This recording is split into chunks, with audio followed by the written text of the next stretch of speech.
The ice gave way beneath her feet without warning. One moment, Evelyn Mercer was checking her trap lines in the frozen Wyoming wilderness.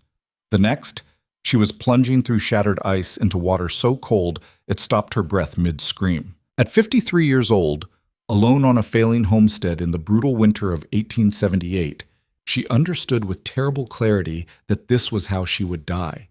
Not peacefully in her bed, but drowning in a creek that didn't care about her years of survival, her dead husband's legacy, or the ranch she'd fought so hard to keep alive. Before we begin, please hit that like button and comment what city you're watching from. I'd love to see how far this story travels. Now let me take you back to where it all started.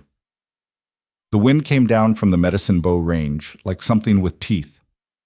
Evelyn Mercer stood at the edge of her property, one gloved hand shielding her eyes against the driving snow, the other gripping a fence post that had been standing since her husband Patrick was still alive to sink it into the frozen ground. 3 years he'd been gone now. 3 winters she'd survived alone on this 160-acre claim that seemed determined to kill her just as surely as the consumption had killed him. She was 53 years old, and her body reminded her of that fact every single morning. The fence post tilted at an angle that would have made Patrick curse. Evelyn didn't curse, not out loud anyway, but she thought words that would have scandalized the church ladies back in Philadelphia, back when she'd been young enough to care what church ladies thought. Out here, 30 miles from the nearest town, with the snow piling up and the temperature dropping towards something that could freeze a woman solid if she stood still too long, propriety seemed like a luxury she couldn't afford. She tugged at the post. It gave more than it should have. Damn it! The word came out before she could stop it, fog blooming in the air. Her breath, visible proof she was still breathing. Some days that felt like enough of an accomplishment. The wind picked up, driving snow into her face hard enough to sting. Evelyn turned her back to it and surveyed what remained of her world. The cabin, solid enough, thank God, because Patrick had built things to last, sat squat and dark against the white landscape. Smoke rose from the chimney, at least. The barn listed slightly to the left, its roof sagging under the weight of accumulated snow. She'd need to get up there soon, knock some of that weight off before the whole damn thing collapsed on the 3 remaining cattle that represented her entire net worth. 3 cattle. Down from 22 when Patrick was alive. The chickens were in the coop, probably huddled together for warmth, laying fewer eggs every day as winter deepened. The horse, just the one now, a 15-year-old mare named Constance, who was almost as tired as Evelyn felt, was in the barn, hopefully staying warm enough to survive until spring, if any of them survived until spring. Evelyn's hands ached inside her gloves. Arthritis, probably, though she refused to admit it out loud. Admitting it would make it real, would make her old, would make her the thing she saw reflected in other people's eyes when she went into town. A worn-out widow clinging to a failing homestead because she didn't have the sense to quit. Maybe they were right. She grabbed the fence post again, planted her feet, and pulled. The wood shifted in the frozen ground, but didn't come free. She pulled harder, putting her back into it, feeling something in her lower spine protest with a sharp jolt of pain that made her gasp. "Come on, you bastard!" The post came free so suddenly she nearly fell backward into the snow. She caught herself, breathing hard, her heart hammering against her ribs in a way that scared her more than she wanted to admit. 3 years ago, that wouldn't have winded her. 3 years ago, she'd been younger, stronger, less aware of her own mortality. 3 years ago, Patrick had still been alive to help with things like fence posts. She examined the post. The bottom was rotted through, probably had been for months. She'd need to cut a new one, sink it properly, string new wire, add it to the list of repairs that kept growing faster than she could address them. The barn roof. The chicken coop door that didn't close right. The crack in the cabin's north wall that let in wind and cold and the smell of her own failure. The woodpile was low again. That was the most immediate problem. Evelyn looked toward the tree line, maybe a quarter-mile from the cabin. She'd been putting off another trip for firewood, but she couldn't put it off any longer. The temperature was dropping, and she could feel it in her bones. A storm was coming, a real one, the kind that could bury the cabin in snow and keep her trapped inside for days. She needed wood, enough to outlast whatever the sky was planning to throw at her. The sled was where she'd left it, propped against the side of the cabin. Evelyn dragged it around front, the wooden runners scraping against the packed snow. Every movement felt harder than it should have, every breath colder. She was tired. Not just today tired, but tired in a way that went bone deep, the kind of exhaustion that came from 3 years of doing everything alone. But alone was what she had, so alone was what she'd work with. The walk to the tree line took longer than it used to. Evelyn pulled the sled behind her, her boots breaking through the snow crust with each step, her legs burning with the effort. The wind pushed against her like something solid, and she had to lean into it just to keep moving forward. When she reached the trees, she stopped to catch her breath. The forest was quieter here, the thick pines breaking the wind's assault. Evelyn leaned against a trunk and allowed herself a moment, just one, to close her eyes and wonder what the hell she was doing. She could sell. She knew that. She could pack up what little she had left, sell the homestead to one of the younger families always looking to expand, take the money and move into town, find a room somewhere, maybe take in sewing or laundry, live out whatever years she had left in relative comfort and safety. But this land was Patrick's. He'd claimed it, filed the papers, built the cabin with his own hands, planted the fence posts she was now watching rot. He'd died believing she'd keep it going, keep their dream alive. She opened her eyes and reached for the hatchet at her belt. The first tree went down easy enough, a dead pine already dried out, perfect for burning.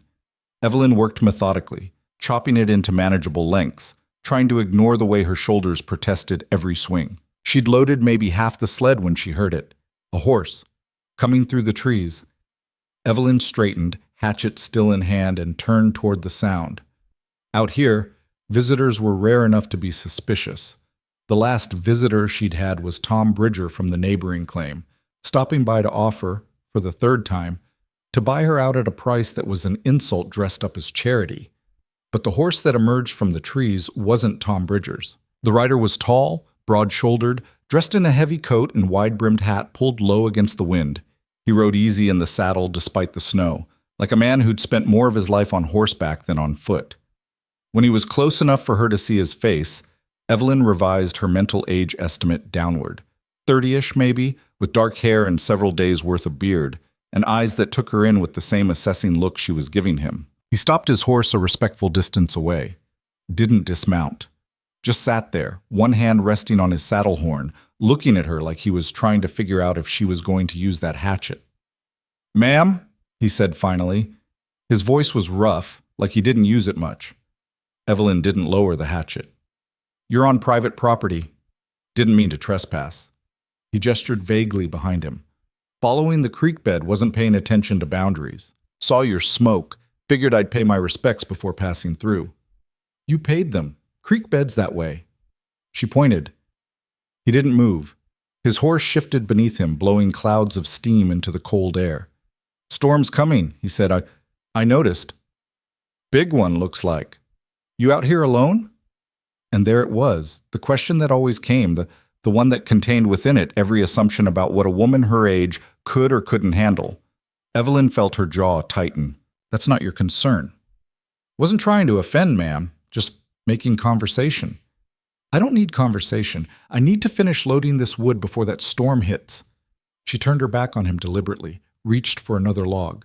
She heard him dismount, the crunch of his boots in the snow, getting closer. Evelyn spun around, hatchet raised. "I told you." "Easy." He held up both hands, showing them empty. "Just thought you could use a hand with that sled. Heavy load for one person." "I've managed heavy loads before." "I'm sure you have." Something in his voice, not condescension exactly, but something that made her bristle anyway. "But there's managing and there's making things harder than they need to be." "I don't recall asking for your help." "No, ma'am, you didn't." He stood there, hands still raised, meeting her eyes steady and calm. "I'm offering it anyway, free of charge, no strings, just a hand with the wood, then I'll be on my way." Evelyn wanted to refuse, wanted to tell him to get back on his horse and keep riding, wanted to prove she didn't need help from some drifting cowboy who probably thought she was a pathetic old woman playing at rancher, wanted to maintain the hard-won independence that was sometimes the only thing keeping her spine straight. But the sled was only half loaded. The storm was coming, and her shoulders hurt in a way that said she'd be paying for this work for days. She lowered the hatchet, not all the way, but enough. "Fine, load the sled, then you ride on." He nodded once and moved past her toward the cut wood. Up close, she could see he was younger than she'd first thought. Early 30s at most, with the kind of build that came from years of hard work. He moved efficiently, loading the heavier logs she'd been dreading with an ease that made her feel every one of her 53 years. They worked in silence. Evelyn cut, he loaded. The sled filled faster than it would have if she'd been alone, and she hated how much easier it was with help, hated the small relief she felt in her aching shoulders. When the sled was full, more wood than she could have managed alone, he straightened and wiped his gloves on his coat. "That should get you through the storm," he said. "Thank you." The words came out stiff, unpracticed. How long since she'd had to thank anyone for anything? He nodded toward the sled. "You want help getting that back to the cabin? I can manage." "Didn't say you couldn't. Asked if you wanted help." Evelyn looked at the loaded sled, then at the quarter-mile distance back to the cabin, then at the sky, which was growing darker by the minute. Looked at this stranger who'd appeared out of nowhere and was offering kindness she hadn't asked for and probably didn't deserve. "Suit yourself," she said, and grabbed the sled's rope. He didn't argue, just took position on the other side and grabbed the rope with her. Together, they pulled. The sled moved easier with two. They walked in silence, the only sounds the scrape of runners on snow, the wind in the pines, the creak of leather from his horse following behind. Evelyn kept her eyes forward, very aware of the man beside her, the stranger, whose name she didn't even know. When they reached the cabin, he helped her stack the wood against the wall under the eave, where it would stay dry. He worked with the practiced efficiency of someone who'd done this work before, in places where doing it right meant the difference between warmth and freezing. The last log stacked, he stepped back and looked around at the property with that same assessing gaze. She saw him take in the sagging barn, the tilted fence posts, the chicken coop with its broken door. Saw him see exactly what she saw every day. A homestead failing, falling apart, dying by degrees. "You've got your hands full here," he said carefully. "I've noticed. That barn roof, I know about the barn roof. Storm like what's coming, all that snow." I said I know. Sharper than she meant it. She took a breath, tried again. "I appreciate the help with the wood, but I don't need a survey of everything that's wrong with my property." He held up his hands again in that same peaceable gesture. Wasn't surveying, just observing. Well, observe somewhere else. For a long moment, he just looked at her. Not angry, not offended, just looking, like he was trying to figure something out and couldn't quite get there. Then he nodded once and turned toward his horse. Evelyn watched him mount up, settling into the saddle with that same easy grace. He gathered his reins, touched the brim of his hat. "Ma'am." "Safe travels," she said, and meant it. Whatever else, he'd helped her, and the frontier had a way of killing people who traveled alone in winter storms. He turned his horse toward the creek bed, started to ride away. Got maybe 20 feet before he stopped. Evelyn tensed. If he was going to circle back around to offering to buy the place, or suggesting she needed a man's help, or any of the other things men seemed compelled to suggest to widowed women trying to run homesteads alone, he looked back at her over his shoulder. "Storm's gonna be bad," he said. "Really bad. You should make sure everything's battened down tight, stock secured, extra feed in the barn in case you can't get to them for a few days. I've survived storms before." "I'm sure you have." He paused. "Name's Cole Bennett, in case the storm's worse than you're thinking and you need anything." "I won't need anything."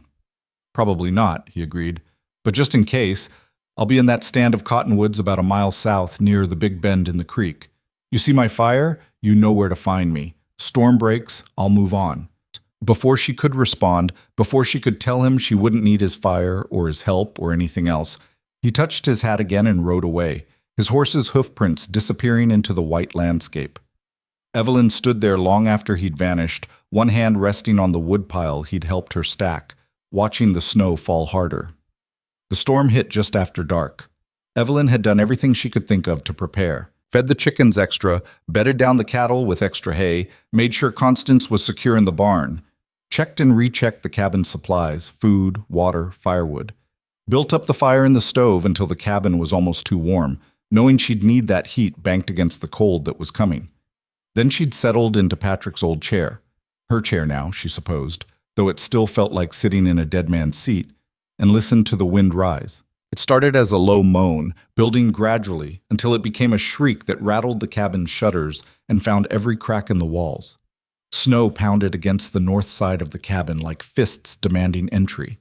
The fire in the stove flickered and danced as drafts found their way down the chimney. Evelyn sat with a blanket around her shoulders and a cup of coffee, growing cold in her hands, listening to the storm try to tear her home apart. This was the part she hated most. Not the work. She could handle work, even when it hurt. Not the loneliness. She'd made her peace with being alone. But these moments, when the storm raged and the cabin creaked and she was forced to sit still with nothing to do but think, these were the moments when Patrick's absence felt like a physical wound that wouldn't heal. He would have been pacing, making jokes about the wind sounding like his sister Maureen when she was in a mood, checking the fire, checking the shutters, finding small tasks to occupy his hands, because Patrick Mercer couldn't sit still for more than 5 minutes together. Evelyn closed her eyes and tried not to remember. Tried not to think about that last winter, watching him waste away in the bed they'd shared for 28 years, listening to him struggle for every breath while the consumption ate him alive. Tried not to remember the relief, shameful, terrible relief, when he'd finally stopped breathing and the struggle was over. She'd loved him. She had. But at the end, she'd loved him enough to be glad when the pain stopped. The wind screamed louder. Something crashed against the side of the cabin. A branch, probably, torn free from one of the pines. Evelyn didn't move. Whatever it was, she'd deal with it in the morning. If morning came, if the storm didn't bury the cabin entirely, didn't collapse the barn, didn't kill the last of the cattle, and leave her with nothing but debt and defeat. She must have dozed off despite herself, because when she jerked awake, the fire had burned low and the cabin was cold. The storm still raged outside, but the quality of the darkness had changed. Early morning, maybe. Hard to tell without seeing the sky. Evelyn stood, her back protesting, and added wood to the stove. While it caught, she moved to the window and opened the shutter a crack. White. Just white. Snow piled against the glass, and beyond it, nothing but swirling white chaos. The barn was invisible, the tree line gone. The world had shrunk to this cabin, this room, this moment. She closed the shutter and turned back to the fire. The storm lasted 3 days. 3 days of wind and snow and cold that seeped through every crack, despite the fire burning constantly. 3 days of rationing firewood and food and patience. 3 days of watching her supplies dwindle and wondering if this was the storm that would finally break her. On the morning of the 4th day, the wind stopped. The silence was so sudden, so complete, that Evelyn woke with a start, certain something was wrong. She lay in her bed, Patrick's bed, their bed, listening to nothing, and felt the wrongness of it before she understood what had changed. The storm was over. She dressed quickly, layers of wool and flannel against the cold that lingered even with the fire. Opened the door to find snow piled halfway up the frame. She had to dig her way out with a shovel, carving a path through drifts that came up past her knees. The world outside was transformed. Snow everywhere, smooth and white and trackless, glittering in weak sunlight that filtered through breaking clouds. Beautiful, if you ignored what it meant. More work, harder travel, animals trapped and possibly dead, damage she couldn't assess until she could dig down to it. The barn first. That was the priority. It took her an hour to shovel her way there. The doors were drifted shut, and she had to dig them clear before she could wrench them open. Inside, the barn was dark and cold and blessedly still standing. The roof had held. Small mercies. Constance? A whinny from the back stall. Evelyn felt something in her chest unclench. The mare was alive. She moved through the barn, checking. The 3 cattle huddled together in their stall, alive but hungry. The stored hay was accessible. The water trough was frozen solid, but she could fix that. They'd survived. All of them. Evelyn stood in the middle of the barn, breathing hard from the exertion of shoveling, and felt tears prick her eyes. Ridiculous. She never cried. Crying was a luxury for people who had time for emotions. But standing there in the cold barn with her living animals around her, knowing they'd made it through another storm, she felt something crack in her chest. They'd survived. But surviving wasn't the same as living, and every storm took something from her: strength, resources, hope. How many more could she endure before there was nothing left? She wiped her eyes with the back of her glove and got to work. It took most of the day to dig out properly. Clear paths to the barn, the chicken coop, the woodpile. Check the animals, feed them, break the ice on the water. Survey the damage. 2 fence posts down, part of the chicken coop's roof collapsed, damage to the barn's north wall where the wind had torn off some boards. Add it to the list. Always adding to the list. By late afternoon, Evelyn was exhausted. Her back hurt, her hands hurt, everything hurt. But the animals were cared for, and she had a better sense of what needed fixing. She could rest for an hour, then start on repairs before dark. She was heading back to the cabin when she saw the smoke. South, maybe a mile away. A thin column rising from that stand of cottonwoods near the creek bend, Cole Bennett's fire. Evelyn stood in the snow, looking at that distant smoke, and felt something complicated twist in her chest. He'd stayed. Through the storm, through 3 days of wind and snow and cold that could kill a man, he'd stayed. Why? He didn't know her, owed her nothing. Could have ridden out before the storm hit, put miles between himself and this failing homestead and the bitter widow who lived there. But he'd stayed. She turned away from the smoke and trudged back to the cabin. It wasn't her concern. He was a grown man who could make his own choices. If he wanted to camp in the cottonwoods through a blizzard, that was his business. But that night, sitting in Patrick's chair with coffee and the fire crackling, she found her eyes drawn to the south-facing window. Found herself wondering if his fire was still burning, if he'd made it through the storm, if he was cold or hungry or hurt. Found herself wondering why she cared. The next morning, she went to check the trap lines. It was practical, not concern. She needed to see if any of the traps had caught anything during or after the storm, needed to reset the ones that hadn't, needed to verify the creek hadn't shifted course or frozen in a way that would make the whole line useless. Practical. That the trap lines ran south, past the cottonwood stand, was just coincidence. The snow was deep enough that she brought snowshoes, the ones Patrick had made for her years ago from bent willow and rawhide. They helped, but the going was still slow, exhausting work. Every step required deliberate effort, and the cold bit at any exposed skin with teeth that felt sharper than usual. She was maybe half a mile from the cabin when she saw him. Cole Bennett stood at the edge of the frozen creek, testing the ice with a long stick.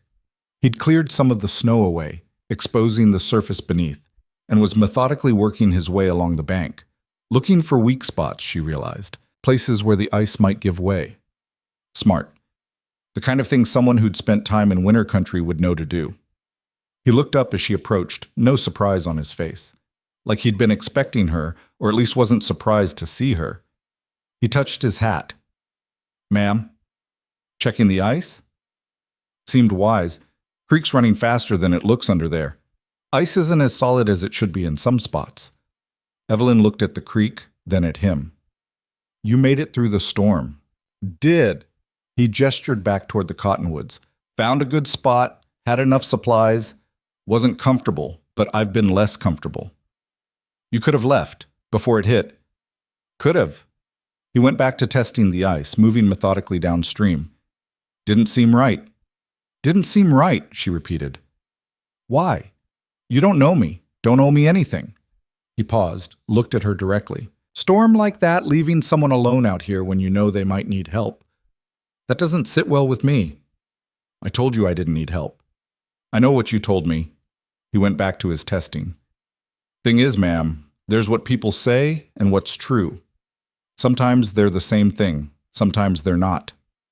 Evelyn felt heat rise in her face despite the cold. "You think I'm a liar?" "Didn't say that." He marked a spot on the ice with the stick, moved on. "But I think you're proud. Think you've been doing everything alone for a while now, and you've gotten good at it. Good enough that you've convinced yourself you don't need anyone. I don't, but needing help and accepting it aren't weaknesses." He looked at her again, and his eyes were steady, serious. "They're just practical. You've got more work than one person can handle. I can see that from here. And winter's got a few more months in it yet." Evelyn's hands clenched inside her gloves. Who was this man to tell her about her own life? to make assumptions about what she needed or didn't need. I didn't ask for your assessment of my situation. No, ma'am, but I'm offering it anyway, same as I offered to help with the wood. He paused. That barn roof needs work before the next snow. Those fence posts need replacing. The chicken coop's got damage I can see from here.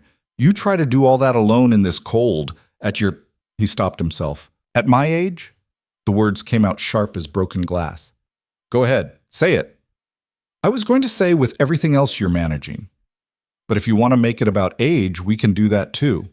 He met her eyes. I don't care how old you are, ma'am. I care that you're trying to do the work of 3 people alone, and sooner or later something's going to give. Could be the barn. Could be the fences. Could be you. The truth of it hit harder than any insult could have. Because he was right. She was barely keeping ahead of the decay, barely managing to hold everything together. And she was tired. So bone-tired she sometimes wondered if she'd ever feel rested again. But admitting that felt like admitting defeat. I've managed this long, she said. You have, and that says something about your strength. He went back to testing the ice. But managing and thriving aren't the same thing. You're surviving, ma'am. That's not nothing. But you could do more than survive if you had help. And you're offering. Out of the goodness of your heart? I'm offering. And as for my heart, I couldn't say about its goodness. But I can work. I know my way around repairs, livestock, winter country. You let me help get this place back in order, and in return you feed me and let me sleep in that barn until the work's done. Evelyn stared at him. That's it? Food and a spot in the barn? That's it. Why? He was quiet for a long moment, still testing the ice, not looking at her. When he finally spoke, his voice was different, quieter. Because 3 years ago, I had a place of my own, up in Montana Territory. Nothing fancy, but it was mine. I was doing fine until I got hurt. Horse rolled on me, broke some ribs, laid me up for 6 weeks. By the time I could work again, I'd lost most of my stock to winter, couldn't keep up with repairs, couldn't pay what I owed. He paused. Had to sell, started drifting, and the whole time I was losing that place, I kept thinking if I just had one person to help, just one, I could have held on. He looked at her then, and she saw something in his face that was painfully familiar. Loss, failure, the weight of a dream that had died while you were still breathing. I can't get my place back, he said, but maybe I can help you keep yours. Evelyn didn't know what to say, didn't know if she should believe him, trust him, let this stranger into her life and her failing homestead. Everything in her that had learned to survive alone screamed at her to refuse, to send him on his way, to keep her pride intact even if it killed her. But she looked at his face and saw her own exhaustion reflected back. Saw someone who understood what it meant to fight for something and lose anyway. Saw, maybe, someone who wanted to fight for something again, even if it wasn't his own. The barn roof, she heard herself say. That's the priority, before the next storm. Something eased in his expression, not quite a smile, but close. Yes, ma'am, I can start today if you've got materials. I've got some, not enough. We'll need to make do. Making do is something I know about. They stood there on opposite sides of the frozen creek, the winter sun weak and pale above them, and Evelyn felt the weight of the decision settle into her bones. She was letting someone in. After 3 years of rigid independence, 3 years of doing everything alone, she was accepting help. It felt like failure and relief in equal measure. Cole Bennett, she said. Yes, ma'am. If you're staying, you should know my name. It's Evelyn. Evelyn Mercer. Mrs. Mercer. Just Evelyn. The formality felt wrong, false. If he was going to be working on her property, sleeping in her barn, she didn't want the distance of titles. And the barn's got a tack room that's warmer than the main area. You can sleep there. Bring your gear up after you've finished with the ice. Appreciate that. She nodded once and turned to continue checking her trap lines. Got maybe 10 steps before his voice stopped her. Mrs. Evelyn? She looked back. Thank you. Don't thank me yet. You haven't seen how much work there is. I've got a pretty good idea. He paused. But thank you anyway, for the trust. Evelyn didn't answer, just raised her hand in acknowledgement and kept walking, her snowshoes breaking trail through the fresh snow. Behind her, she heard him go back to testing the ice, and ahead of her, the trap lines waited. Between them, smoke still rose from her cabin's chimney, Proof that she was still here, still surviving, still fighting. And now, for the first time in 3 years, she wasn't fighting alone. The story continues as Evelyn and Cole begin the hard work of saving the homestead, their partnership growing into something neither expected. The hammer slipped from Evelyn's grip for the third time that morning, clattering against the barn roof with a sound that made her jaw clench. Her fingers were numb despite the gloves, and the nail she'd been trying to drive sat crooked in the wood, mocking her efforts. "Here," Cole's voice came from behind her. She turned to find him climbing up the ladder, a leather pouch of nails in one hand. "I can manage." "Didn't say you couldn't." He settled onto the roof beside her, not too close, leaving a careful distance between them. "But those gloves are too thick for detail work. You're fighting the hammer instead of using it." "They're the gloves I have." "I know." He pulled off his own gloves, thinner leather, worn soft, and held them out. "Trade for a bit, just until you get those shingles secured." Whilst Evelyn looked at the offered gloves, then at his hands. They'd be cold. He was giving up warmth so she could work better, and something about that simple gesture made her throat tight. "You'll freeze." "I'll manage." A faint smile. "Someone taught me that's what we do out here." She took the gloves. They'd been working on the barn roof for 3 days now, and Evelyn was learning things about Cole Bennett that she hadn't intended to know. He woke before dawn, always. She'd see smoke from the barn's small stove while the sky was still dark, hear him moving around, feeding the animals before she even made it outside.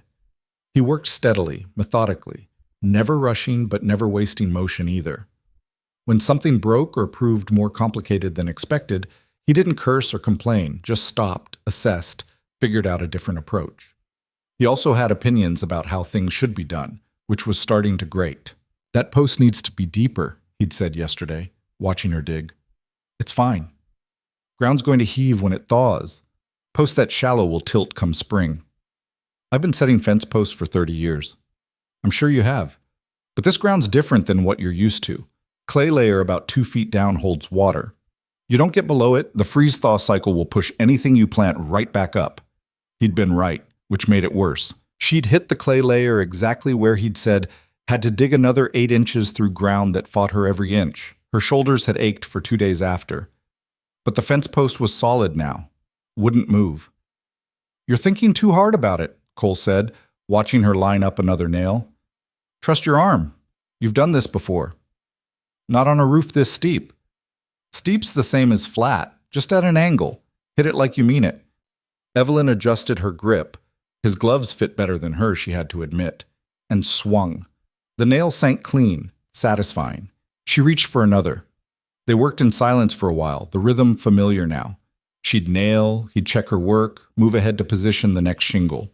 The sun was weak but present, and when the wind died down, it was almost pleasant up here. You could see for miles, the creek winding through the cottonwoods, the mountains in the distance, still white with snow, the vast expanse of territory that had seemed so full of promise when she and Patrick had first claimed it. "You miss it?" she asked suddenly. "Montana?" Cole's hands paused on the shingle he was positioning. "Sometimes. Mostly, I miss what it could have been. The idea of it, you know? More than the reality." What was the reality? Hard work, loneliness, never quite enough money or time or help. He secured the shingle, reached for another. But it was mine. That counted for something. Until it wasn't. Until it wasn't, he agreed. No bitterness in his voice, just fact. "You ever regret it? Coming out here?" Evelyn considered the question while she drove another nail home.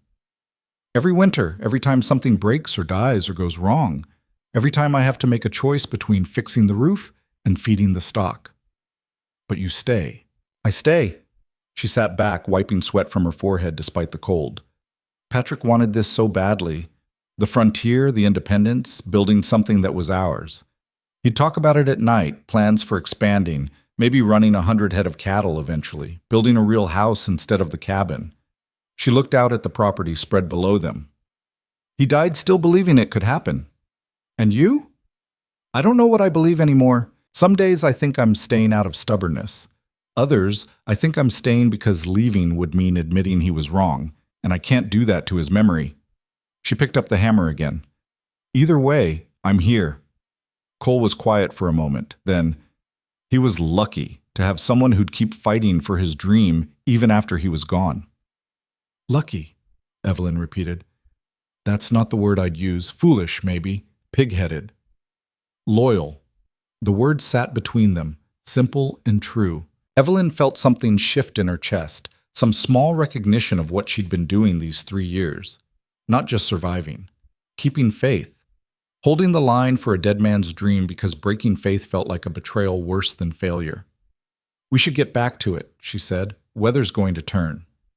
They finished the south side of the roof by late afternoon. Cole climbed down first, steadying the ladder while Evelyn descended. Her legs shook slightly when she reached the ground. From exertion or relief, she couldn't say. But the roof was solid now. One less thing to worry about. I'll start on those fence posts tomorrow, Cole said, coiling the rope they'd used for safety lines. The ones along the north pasture. Saw at least 6 that need replacing. I can help. Appreciate it. But that chicken coop door needs fixing too, and the feed bin's got a crack that'll let in mice if we don't patch it. Might make sense to divide the work. He was right again, and Evelyn was starting to resent how often he was right. Not because he was wrong, but because it highlighted how much she'd been missing, how many small failures she'd been overlooking because she couldn't address them all at once. Fine, I'll take the coop. Sounds good, he paused. You should eat something. Been working since dawn with nothing but coffee. I'll eat when I'm ready. Evelyn? The first time he'd used her name directly, and it stopped her.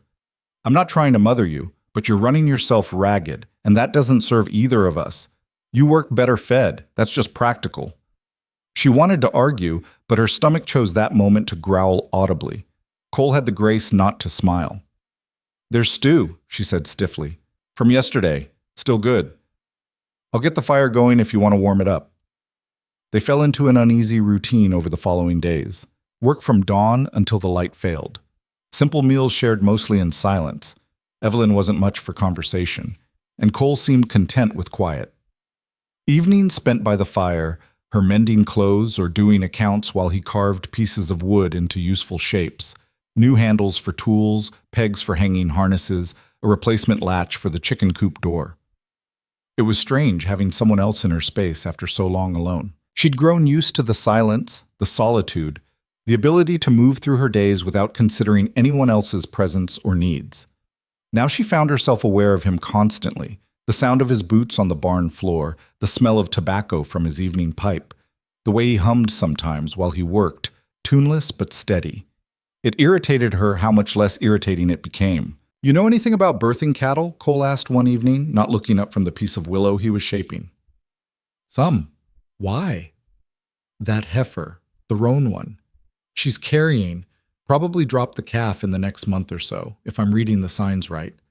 Evelyn set down her mending. You're sure? Pretty sure. Seen enough pregnant cows to recognize it. She tried to remember the last time the roan had been with a bull, ran the timeline in her head.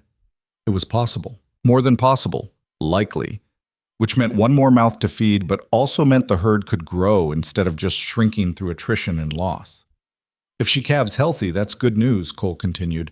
Young stock's valuable. Could sell the calf in spring, or keep it and build the herd back up. Assuming it survives birth, assuming the mother survives. That's always the gamble. He looked up at her. But it's a chance. That's more than you had a week ago. He was right. Again, the small possibility of growth instead of just endless decay. It should have felt hopeful. Instead, it felt terrifying. I'll need to watch her close, Evelyn said. Make sure she's getting enough feed, that she's not stressed. I can help with that. You'll be gone by then. The words came out sharper than she intended. That's the plan, isn't it? Fix what needs fixing, then move on. Cole's hand stilled on the wood. That was the plan. Was. He set the carving aside, met her eyes. I've been thinking. There's more work here than a few weeks can address. The barn's sound now, but those fences need a complete rebuild, not just patch jobs. The well housing's coming apart. The south pasture needs clearing if you want to expand the grazing. That's months of work, not weeks. I can't pay you for months of work. I'm not asking for pay. Room and board, same as now. And in exchange, we get this place functioning properly. Get you to a point where you're not just hanging on by your fingernails. Evelyn stood up, suddenly needing distance. She moved to the window, looked out at darkness broken only by stars. Why? What's in this for you? Honest answer? I wouldn't ask otherwise. She heard him shift in his chair, the creak of wood. I'm tired of drifting, tired of moving from place to place, working just long enough to earn supplies for the next stretch of nothing. I've been doing it for 3 years and I've got nothing to show for it but miles and calluses. He paused. This place, it needs work, but it's good land, good bones. You're a hard worker, even if you're too proud to admit when you need help. And for the first time since I lost Montana, I feel like I'm building something instead of just surviving. This isn't your land. I know that. It'll never be your land. I know that too. His voice was steady, patient. But that doesn't mean I can't help make it work. Doesn't mean I can't be part of something again, even if I don't own it. Evelyn closed her eyes, her forehead pressed against the cold glass.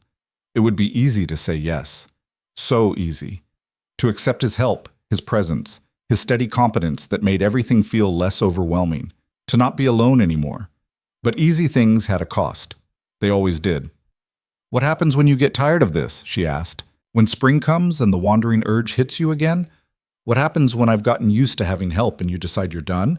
I won't. You don't know that. She turned to face him. You can't promise that.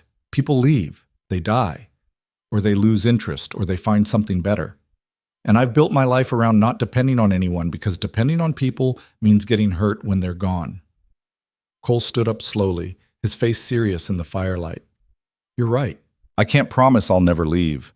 Can't promise I'll never get hurt or sick or killed. Can't promise tomorrow, let alone months from now. He took a step closer. But I can promise that right now, today, I'm choosing to be here. I'm choosing to help. And I'll keep making that choice every day until either the work's done or circumstances change it for me. That's not enough. It's all anyone can offer. Your husband couldn't promise you forever. He tried, I'm sure, but the consumption took him anyway. Promises don't stop the world from happening. The mention of Patrick sent a spike of pain through her chest. Don't talk about my husband. Why not? He's part of this, part of why you won't accept help, won't let anyone close, because he left. Not by choice, but he left. And you decided the answer was to make sure nobody ever got close enough to leave again. You don't know anything about it. I know enough. His voice softened. I know what it's like to lose something you built your whole life around. I know what it's like to decide you're better off alone because alone means never being disappointed. And I know that's not living, it's just a slower way of dying. Evelyn felt tears prick her eyes and hated herself for it. Get out. Evelyn. Get out. The words came out raw, broken. Go back to the barn. Go back to Montana. Go wherever the hell you want, but get out of my house. For a long moment, Cole just looked at her. Then he nodded once, grabbed his coat from the peg by the door, and left without another word. The door closed behind him with a soft click that felt louder than any slam. Evelyn stood alone in the cabin, shaking, furious, terrified. She'd sent him away. Good. That's what she wanted. To be alone again. To not have to worry about what happened when he left. To not feel this awful vulnerability that came with letting someone matter. She sank into Patrick's chair and let herself cry for the first time in 3 years. The next morning, Cole was in the barn before dawn, same as always. Evelyn found him mucking out stalls, his movements efficient and unhurried. He looked up when she entered, nodded once, went back to work. No anger in his face, no resentment, just the same steady presence he'd shown since the day he'd helped her with the firewood. I'm sorry, she said. He leaned on the pitchfork. For what? For last night, for yelling, for... She struggled to find words. For being difficult. You weren't difficult. You were scared. He went back to mucking. That's different. I shouldn't have... Evelyn... He stopped, looked at her directly. You don't owe me an apology for having feelings. You don't owe me politeness or gratitude or anything else. What you said last night about people leaving, that was true. I might leave. Something might happen. You're protecting yourself, and there's nothing wrong with that. Then why are you still here? Because I said I'd help fix this place, and I keep my word. Because one argument doesn't change anything. He paused. And because I think you need someone who won't leave the first time you push them away. Something in her chest cracked open. Not breaking, opening, letting in light she hadn't realized she'd been blocking. The north fence posts, she said quietly. You'll need help digging in this frozen ground. A small smile touched his face. I would appreciate that.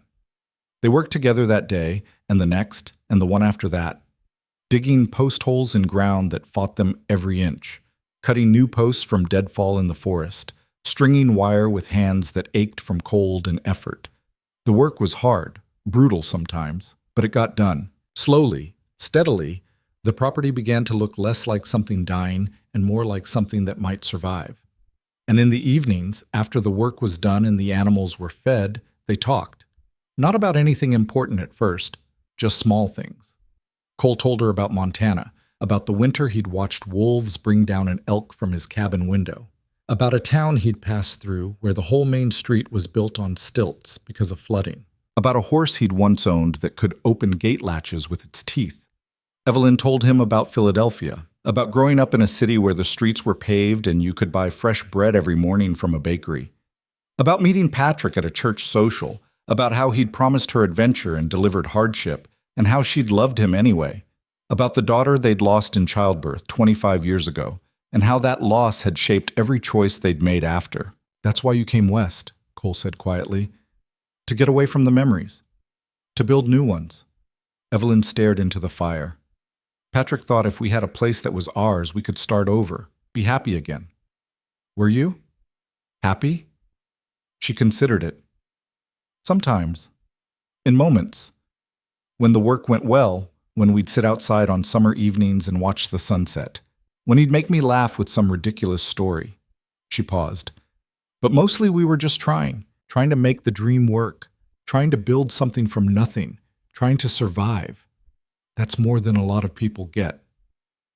I know. She looked at him. Is that enough for you? Just trying? It has to be. Guaranteed happiness doesn't exist. Guaranteed survival doesn't exist. All we get is the trying, and the hope that the trying means something. The trying meant something. Evelyn repeated those words in her head later, lying in bed, listening to the wind outside. For 3 years, she'd been trying alone, and it had been slowly killing her. But now, with Cole's help, the trying felt different.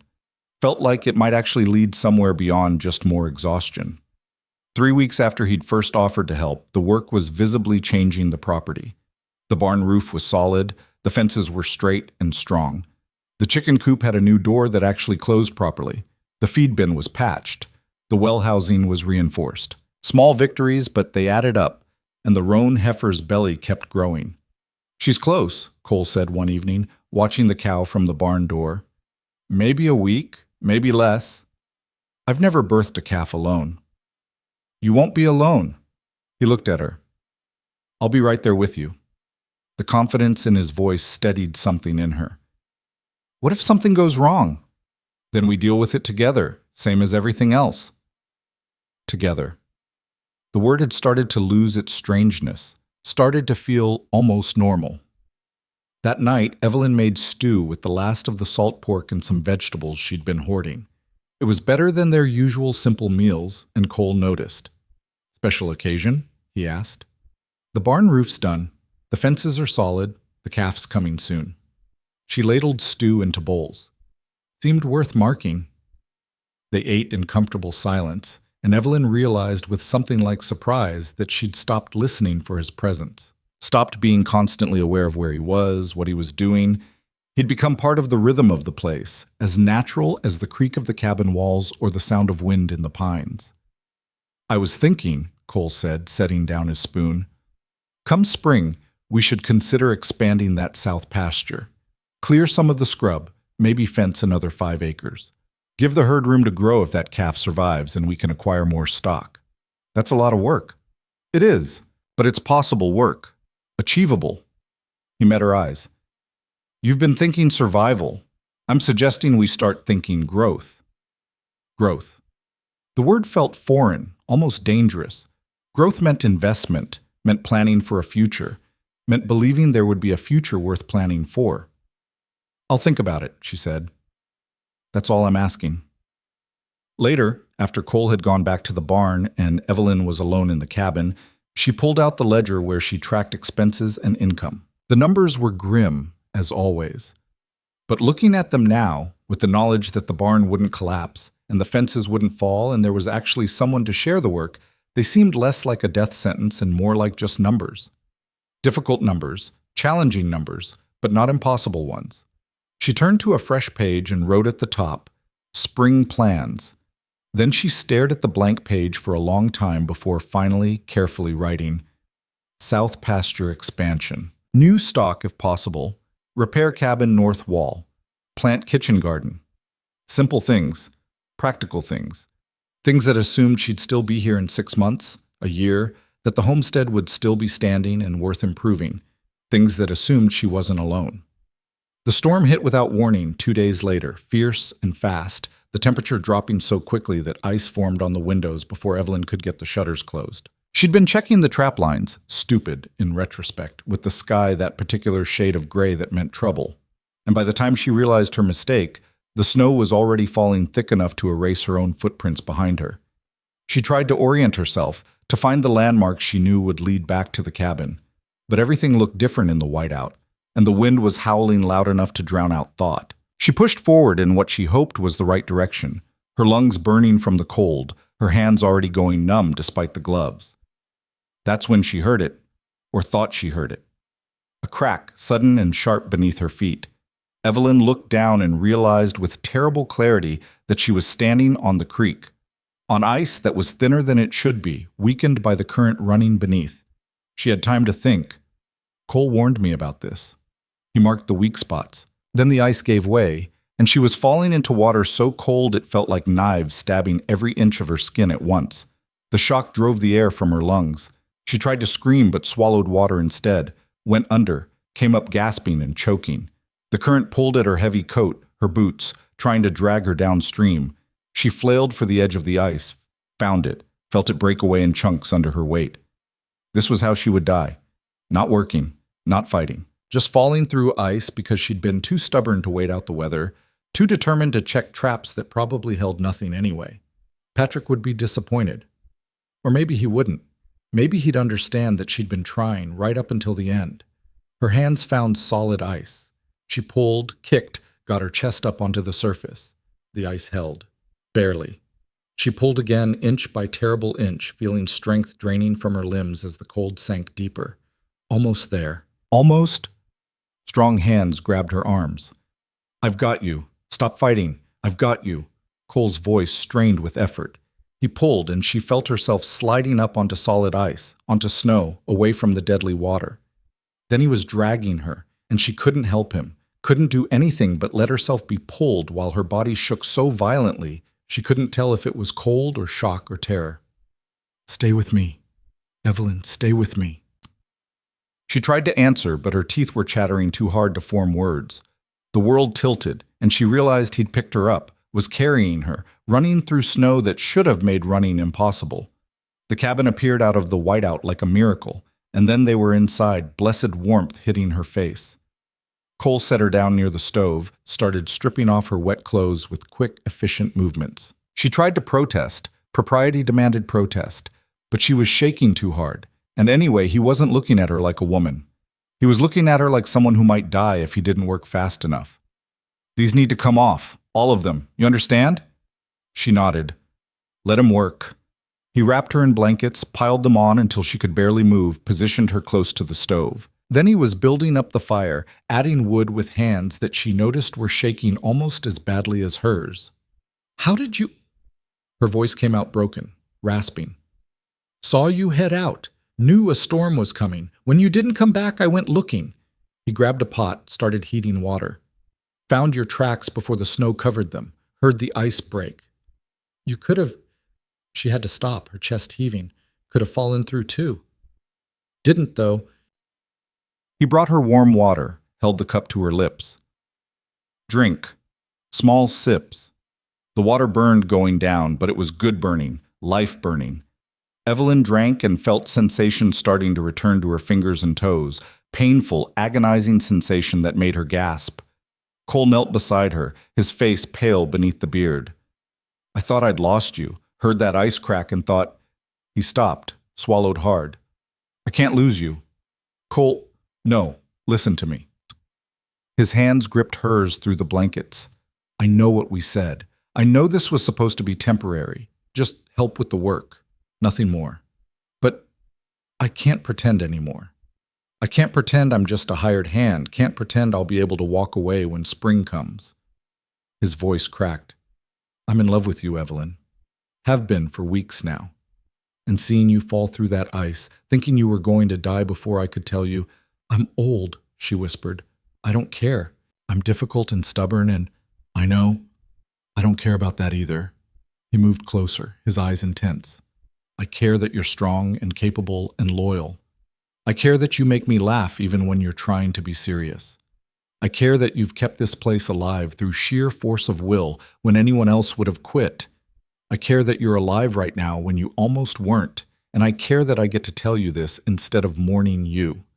Evelyn felt tears running down her face. I'm afraid. So am I. His thumb brushed her cheek. I'm terrified, but I'm more afraid of not trying, more afraid of losing this chance because we're both too scared to take it. She looked at him, really looked at him, and saw in his face what she'd been refusing to acknowledge in her own heart. This wasn't convenience. Wasn't just gratitude or loneliness or the simple need for help. This was real, complicated and terrifying and completely real. I need you too, she whispered. I've needed you for weeks, and I've been so angry about it. A sound escaped him, half laugh, half sob. Be angry. I don't care. Just don't leave me. I'm not the one who leaves. But even as she said it, she knew it wasn't fair. Patrick hadn't wanted to leave. Death had taken him anyway. I'm scared of needing you and then losing you. I know. But Evelyn, you already need me. You admitted it, and I already need you. So the question isn't whether we're vulnerable. We already are. The question is whether we're brave enough to see what happens if we stop fighting it. She closed her eyes, feeling the warmth of the fire, the warmth of the blankets, the warmth of his hand still holding hers. She'd almost died today, almost drowned in freezing water, alone, fighting to the end, but ultimately helpless against forces stronger than her will. But she hadn't died. Cole had found her, had saved her, and now he was offering her something she'd thought she'd lost forever, the possibility of not facing the world alone. Ask me to stay, he said quietly. Not as hired help, not as temporary. Ask me to stay and build this place with you, build a life with you. Evelyn opened her eyes and met his gaze. I don't know how to do this. I've been alone for so long. We'll figure it out together. Together, she repeated, the word that had seemed so impossible a month ago, the word that now felt like the only thing keeping her tethered to the world. She reached up with one hand, still trembling from cold and shock and fear, and touched his face. Stay, please stay. He kissed her then, gentle and careful, like she was something precious that might break. And maybe she was. Maybe they both were. Two broken people who'd lost their dreams once and were terrified of losing them again. But as the kiss deepened and the fire crackled and the storm raged outside, Evelyn felt something shift inside her chest. Not healing, that would take time, but opening, making room for the possibility that maybe, just maybe, life wasn't finished with her yet. When they finally pulled apart, Cole rested his forehead against hers. You're still freezing. I'm getting warmer. Not fast enough. He stood, moved to the bed, started layering more blankets. Come on, you need to rest. Get your body temperature back to normal. She let him help her to the bed, let him tuck the blankets around her like she was a child. It should have felt diminishing, being cared for like this. Instead, it felt like relief. Cole pulled the chair close to the bedside, sat down like he intended to keep watch. You don't have to. Yes, I do. His voice was firm. You scared 10 years off my life today. I'm not letting you out of my sight until I'm certain you're all right. Evelyn wanted to argue, but exhaustion was pulling at her, the warmth and safety of the cabin making her body remember how close she'd come to dying. Don't leave, she whispered. I'm right here. I'm not going anywhere. She believed him. For the first time in 3 years, she let herself believe that someone would be there when she woke up. And with that belief warm in her chest, she let the darkness take her. When Evelyn woke, the cabin was dark except for the faint glow of embers in the stove. Her body ached in ways that had nothing to do with the usual morning stiffness, and for a moment she couldn't remember why.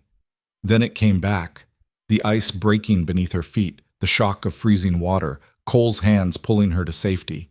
She turned her head and found him still there, asleep in the chair beside her bed, his head tilted at an angle that would leave his neck sore. He'd kept watch, just as he'd promised. The sight of him there, exhausted and uncomfortable but present, made something in her chest pull tight. "Cole," she whispered. His eyes opened immediately, alert despite the sleep. "How are you feeling?" "Sore, tired." She pushed herself up to sitting, wincing. "You should have slept in the barn. That chair can't be comfortable." "Wasn't leaving you alone." He stood, stretched, moved to the stove to add wood. "You gave me a hell of a scare yesterday." "Yesterday?" She looked toward the window. Pale light filtered through the shutters. "How long did I sleep?" "About 14 hours. It's morning, day after you fell through the ice." He came back with water, handed her the cup. "You needed the rest." Evelyn drank, her throat still raw. "The animals. Fed and watered, storm passed overnight. Everything's fine." He sat on the edge of the bed, close enough that she could see the worry still etched in his face. "You're what I was concerned about." "I'm all right." "You're alive. That's not the same as all right." His hand found hers. "I've been thinking about what you said, about being afraid of losing people." "Cole, let me finish." His thumb traced circles on her palm. "You're right to be afraid. Loss is real. People die. Circumstances change. Nothing's guaranteed. But yesterday, when I thought I might lose you before we even got a chance to try..." He stopped, swallowed hard. "I realized being afraid of loss was making me miss out on what's right in front of me, and I don't want to do that anymore." Evelyn looked at their joined hands, his tanned and scarred from work, hers weathered and aging, mismatched, maybe, but they fit together well enough. "I don't know what this looks like," she said quietly. "You and me. I'm too old to play at romance, too practical to pretend this is some grand love story." "Good. I'm not asking for grand." He squeezed her hand. "I'm asking for real, partnership, building something together, caring about each other while we do it. People will talk. In town, when they find out. Let them. They'll say I'm foolish. A woman my age, taking up with a younger man. They'll say you're after the land or that I'm desperate. Are you?" His eyes met hers, steady and serious. "Desperate." She considered it. Was she? Maybe. But not in the way people would think. Not desperate for a man, for validation, for rescue. Desperate for this. For partnership. For someone to share the weight. For the possibility that life might hold something beyond just endless survival. "Yes," she said, "but not the way they'll mean it." "Then that's all that matters." He stood, moved back to the stove. "I'm making breakfast. You're eating, then resting more. Doctor's orders."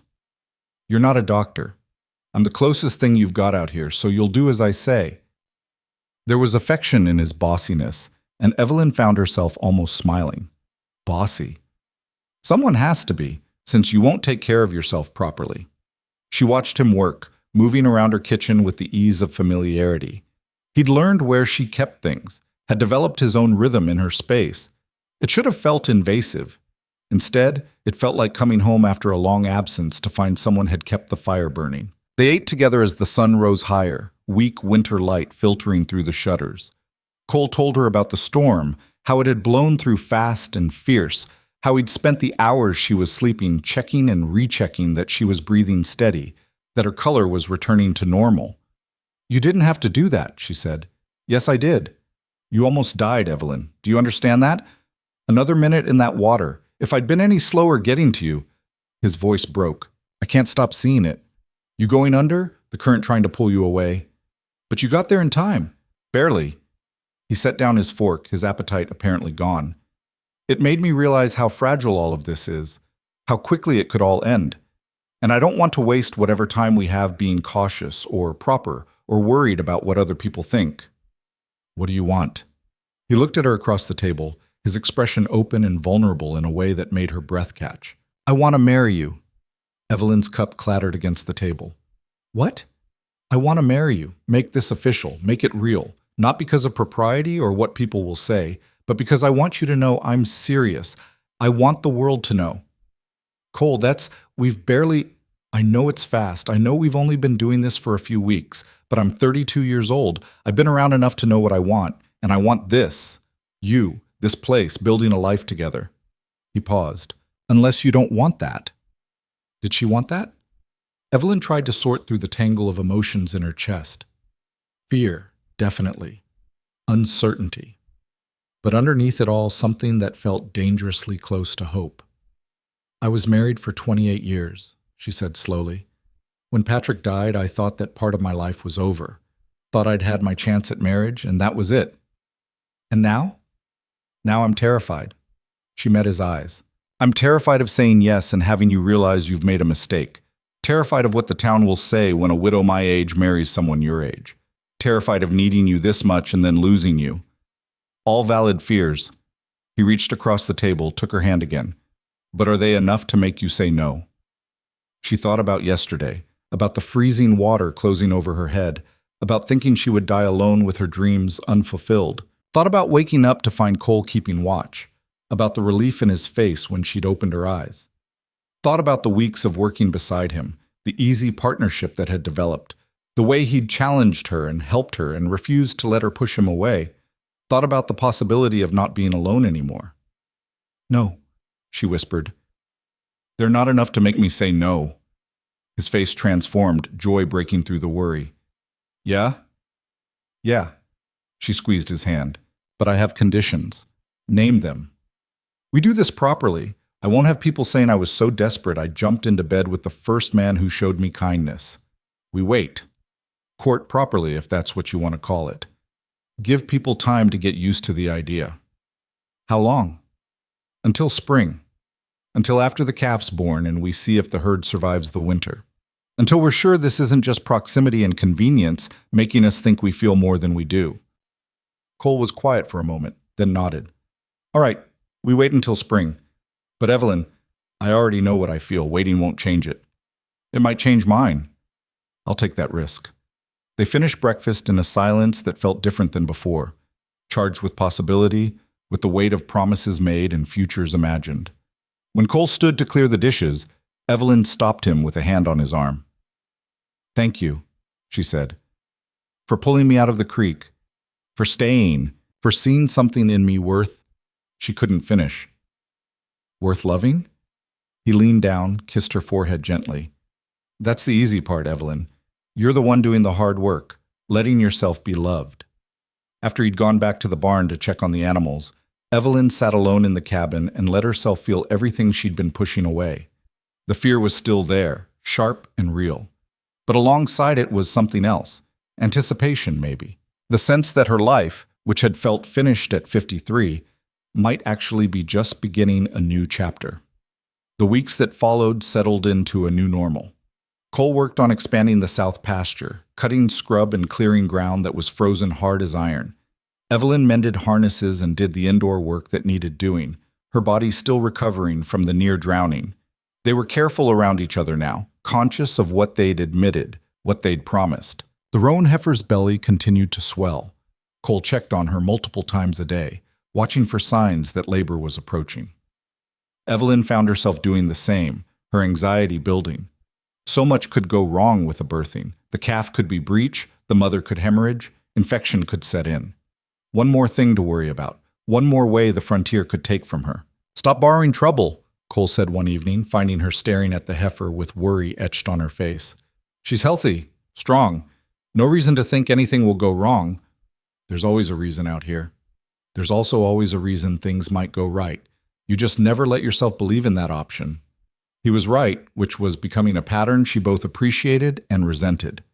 Evelyn had spent 3 years expecting the worst because the worst kept happening. Letting herself hope felt dangerous, like setting herself up for disappointment.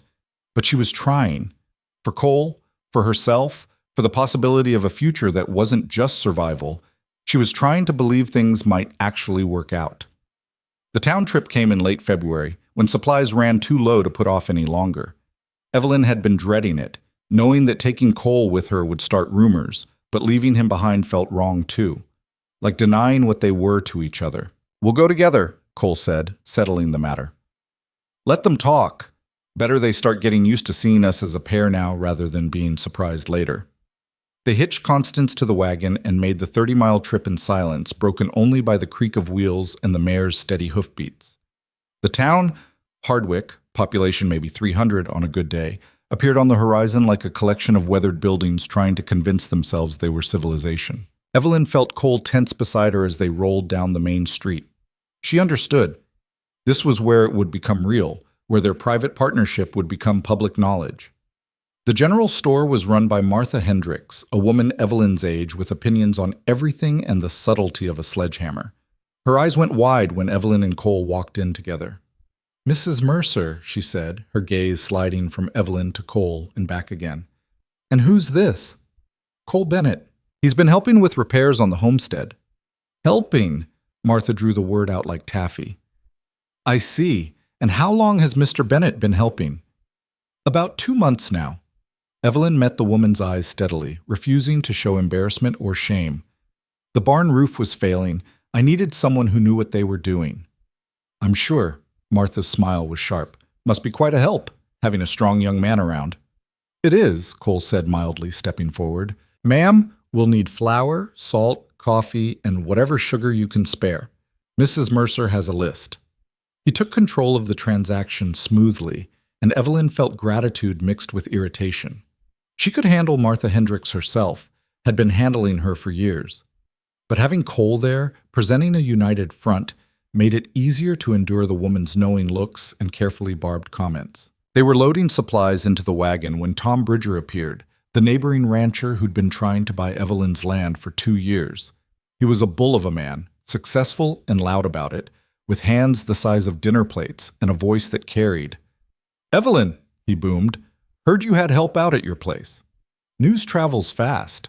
Always does." He looked Cole up and down with the assessing gaze of someone evaluating livestock. "You the hired hand?" "I'm helping Mrs. Mercer with her property," Cole said evenly. "That right? Getting paid or working for room and board?" The question was invasive, inappropriate, and Tom knew it. His smile said he didn't care. "That's between me and Mrs. Mercer." "Sure, sure." Tom turned to Evelyn. "Still think you should consider my offer, though. Sell the place, take the money, move into town. No need to be struggling out there with hired help when you could be living comfortable." "I am comfortable," Evelyn said, her voice cold. "And the homestead isn't for sale." "Everything's for sale at the right price. You're just being stubborn." "I'm being clear. The answer is no." Tom's face reddened. "You can't keep that place running alone, Evelyn. One of these winters is going to kill you, and then what? Property gets auctioned off for debts, and you'll have died for nothing." "She's not alone," Cole said quietly. The words fell like stones into water, creating ripples that would spread. "And the property's doing fine." Tom's eyes narrowed. "That's so. And what's your stake in all this, young man?" "My stake is that Mrs. Mercer is a capable rancher who deserves respect, not constant harassment about selling her land." "Respect?" Tom snorted. "You want to talk about respect? How about respecting that some of us have been ranching this territory since before she got here, know what it takes to survive winters like this? She's in over her head, and you're just taking advantage of a lonely widow." Cole moved so fast Evelyn barely saw it. One moment he was standing beside the wagon, the next he had Tom backed against the hitching post, his forearm across the bigger man's chest. "You want to insult me? Go ahead," Cole said, his voice deadly quiet. "But you speak about Mrs. Mercer with respect, or we're going to have a problem." "Cole," Evelyn said sharply, "let him go." For a moment Cole didn't move. Then he stepped back, his jaw tight with anger. Tom straightened his coat, his face purple. "You'll regret that," he said. "Only thing I regret is not doing it sooner." Cole turned to Evelyn. "We done here?" They drove out of town in tense silence. Evelyn knew she should be angry. Cole had made a scene, given the gossip's fuel for months of speculation, but underneath the worry, she felt something else. No one had defended her like that in years. Patrick would have talked Tom down with jokes and diplomacy. Cole had simply refused to let the man disrespect her. "I'm sorry," Cole said finally. "I shouldn't have—" "No, you shouldn't have." She kept her eyes on the road. "Tom Bridger's an ass, but he's a powerful ass. He could make trouble for us." "Let him try." "Cole, this isn't Montana. You can't just—" She stopped, tried again. "I've been navigating these people for years. I know how to handle them." "By letting them insult you? By letting them treat you like you're incompetent? By picking my battles? By not making enemies I can't afford to have?" They were both quiet for a mile. Then Cole said, "You're right. I overreacted. But hearing him talk to you like that, like you're a problem to be solved instead of a person to be respected." He shook his head. "I couldn't let it stand." "Why? Because you feel responsible for me now?" "No, because I love you, and loving someone means not standing by while they're disrespected." The words hung in the cold air between them. "I love you." He'd said it before during the crisis after the ice, but this was different. This was calm, deliberate, stated as simple fact. Evelyn's hands tightened on the reins. "Don't say things you don't mean." "I wouldn't." He looked at her. "I know it's complicated. I know you're still figuring out what you feel. But I need you to know where I stand. I love you. I'm going to marry you come spring if you'll have me. And I'm not going to stand by while men like Tom Bridger treat you like you're less than what you are." "And what am I?" "Strong, capable, stubborn as hell, beautiful, though you don't believe it, worthy of respect and partnership and love." He paused. "The woman I want to spend my life with." Evelyn blinked back unexpected tears. No one had called her beautiful in years. No one had looked at her, really looked at her, and seen anything but a struggling widow past her prime. But Cole saw something else, something she'd almost forgotten existed underneath the exhaustion and worry. "I don't know how to do this," she said quietly. "How to be loved. How to love someone back without being terrified they'll leave." "I don't know either, but I'm willing to figure it out if you are." They rode the rest of the way home in silence, but it was different now. Evelyn kept stealing glances at Cole, at his profile against the winter sky, and let herself imagine a future where this was normal, where she wasn't alone, where someone defended her not because she needed defending, but because she mattered to them. The heifer went into labor 3 days later, in the middle of the night. Evelyn woke to Cole pounding on the cabin door, his voice urgent. "She's started. Come on." They worked through the night together, Evelyn holding the lantern while Cole checked the calf's position, talking the heifer through each contraction in a low, steady voice. Labor was hard, messy, terrifying work, and more than once Evelyn thought they'd lose both mother and calf. But Cole knew what he was doing, his hands gentle but sure. And when the calf finally slid free in a rush of fluid and blood, Evelyn felt tears streaming down her face. "It's a bull calf," Cole said, his voice thick with emotion. "Healthy, breathing good." The heifer lowed, exhausted but alive, and started licking her calf clean. Evelyn watched, the lantern shaking in her hands, and felt something break open in her chest. New life. Against all odds, in the hardest part of winter, new life. "We did it," she whispered. "You did it."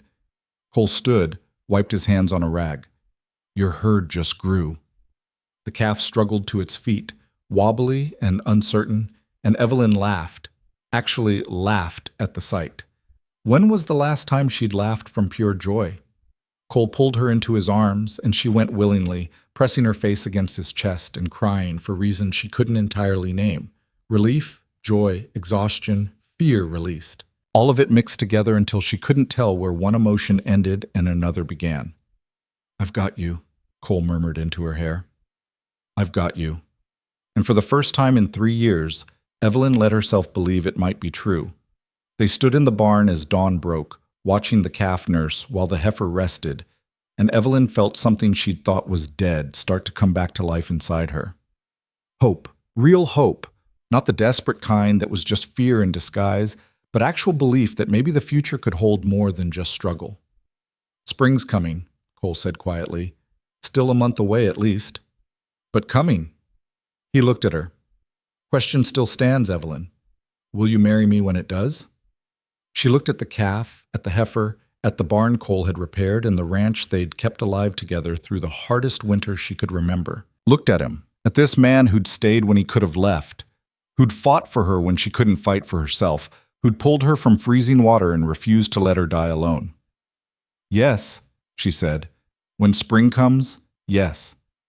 His kiss tasted like joy and promise and the future they'd build together. And standing there in the barn with the new calf nursing and dawn breaking over the Wyoming territory, Evelyn Mercer let herself believe, really believe, that she deserved this. That maybe, just maybe, love didn't have an expiration date, and second chances were real. The snow began to melt in early March, revealing a landscape that looked worse before it looked better. Dead grass, mud everywhere, fence damage the winter had hidden. But underneath the mess, green shoots were starting to push through, and the days were growing longer. Spring was coming, slow but inevitable. Cole stood at the fence line, surveying the south pasture they'd been clearing. "Another week of work, and we can start running the herd out here. Give them fresh grazing." Evelyn nodded, but her mind was elsewhere. In town, specifically. They'd need to file papers, make the marriage official, and that meant facing Martha Hendricks and Tom Bridger and everyone else who'd have opinions about what she was doing. "You're worrying again," Cole said without turning around. "I'm thinking." "That's what you call it." He looked at her then, his expression soft. "It's going to be fine. You don't know that." "No, but I believe it." He walked over, took her hand. "We're getting married, Evelyn. Not asking permission, not seeking approval, just doing it. People will make our lives difficult. They might try." He squeezed her hand. "But we've survived worse than gossip." That was true enough. They'd survived winter, near death, the constant struggle of keeping the ranch alive. A few sharp tongues shouldn't matter. But Evelyn had lived in this community, such as it was, for years. She'd have to keep living here, keep doing business with these people. Their opinions might not matter morally, but they mattered practically. "When?" she asked. "When what?" "When do you want to do it? Get married?" Cole was quiet for a moment, considering. "Soon as the pass clears enough for the circuit judge to get through. Another 2 weeks, maybe 3. 2 weeks. Evelyn's stomach flipped. It had seemed distant when they'd talked about spring, abstract. But 2 weeks was real, immediate, terrifying. "That's fast. We can wait longer if you want. I'm not trying to rush you." But he'd waited months already, patient while she worked through her fears, and Evelyn was tired of being afraid, tired of letting fear dictate her choices. "No," she said. 2 weeks is good. Soon as the judge comes through." The smile that broke across Cole's face made her breath catch. Pure joy, unguarded and real. He pulled her close and kissed her, right there in the muddy pasture with the sun weak overhead and the wind still carrying a bite of winter. "I love you," he said against her lips. "I know." She pulled back enough to meet his eyes. "I'm starting to believe it." "Starting to?" He raised an eyebrow. "I've been telling you for months. Hearing it and believing it are different things." She touched his face, rough with stubble. "But I'm getting there." They went into town the following week to file the marriage intention with the county clerk. The young man behind the desk, barely 20, Evelyn guessed, looked from her to Cole and back again with poorly concealed surprise. "You're sure about the birth years?" he asked, pen hovering over the form. "Quite sure," Evelyn said coldly. "It's just, there's a significant age difference." "We're aware," Cole said. "Is that a legal problem?" "No, sir, just unusual." "Life's unusual? You going to file the papers or keep commenting on our business?" The clerk's face reddened. "Yes, sir. Right away, sir." They left with the papers filed and a date set, March 21st, when the circuit judge was scheduled to arrive in Hardwick. 3 weeks away. Evelyn felt the weight of it settling over her like a physical thing. As they walked back to the wagon, Martha Hendricks appeared from the milliner's shop, her eyes going sharp when she saw them together. "Mrs. Mercer, Mr. Bennett." She looked at the county office behind them, and Evelyn saw understanding dawn. "Filing papers, were you?" "Marriage license," Cole said flatly. "No point in hiding it. The whole town would know by nightfall anyway."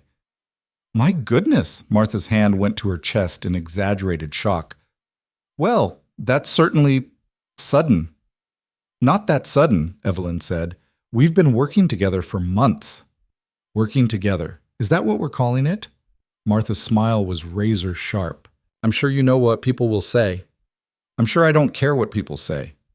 Perhaps you should. Martha leaned in, voice dropping to a stage whisper that carried anyway. A woman your age taking up with a man young enough to be your son. People will wonder about his motivations, about whether he's marrying you or marrying your land. That's enough, Cole said, his voice hard. I'm just saying what everyone's thinking. Someone has to be honest with her. Martha turned to Evelyn. You're making yourself a subject of ridicule, dear. And for what? A few more years of companionship before age takes its toll? You'll be an old woman while he's still in his prime. And then what? Something hot and angry rose in Evelyn's chest. Then nothing. It's my life, Martha, my choice. And I don't recall asking for your opinion on how I should live it. I'm trying to help. You're trying to make yourself feel important by tearing down someone else's happiness. The words came out sharp, final. And I'm done listening to it. Come on, Cole. They walked away, leaving Martha standing on the boardwalk with her mouth hanging open. Evelyn's hands were shaking, adrenaline making her feel light and dangerous. You all right? Cole asked quietly. No. Yes, I don't know. She reached the wagon, gripped the side for support. She's not wrong. People will say those things. They'll question your motives, mock me for being foolish enough to think you could actually care about me. Do you think I'm after your land? No. Do you think you're foolish for believing I care about you? She looked at him, really looked at him, saw the concern in his face, the steadiness that had become so familiar. No. Then what Martha Hendricks thinks doesn't matter. He helped her into the wagon. What anyone thinks doesn't matter except us. But it did matter, Evelyn thought as they drove home. It mattered because she'd have to face these people for the rest of her life. It mattered because every trip to town would be an exercise in enduring judgment and speculation. It mattered because as much as she wanted to be above caring what others thought, she was still human enough to be hurt by it. The heifer and her calf were thriving, at least. That was something good, something concrete to focus on. Cole had built a separate pen for them, keeping them close to the barn where they could be monitored. The calf, they'd started calling him Lucky, though neither would admit to the sentimentality, was growing fast, all gangly legs and curious energy. He'll be ready to wean in a couple months, Cole said one evening, watching the calf nurse. We could sell him, put the money toward more stock. Or keep him, build the herd. That's a longer game. Means more years of feeding him before he's worth anything. Evelyn leaned against the fence. I'm thinking longer game now. Used to be I just thought about getting through the next winter, but now... She stopped, feeling vulnerable even saying it. Now you're thinking about futures, Cole finished.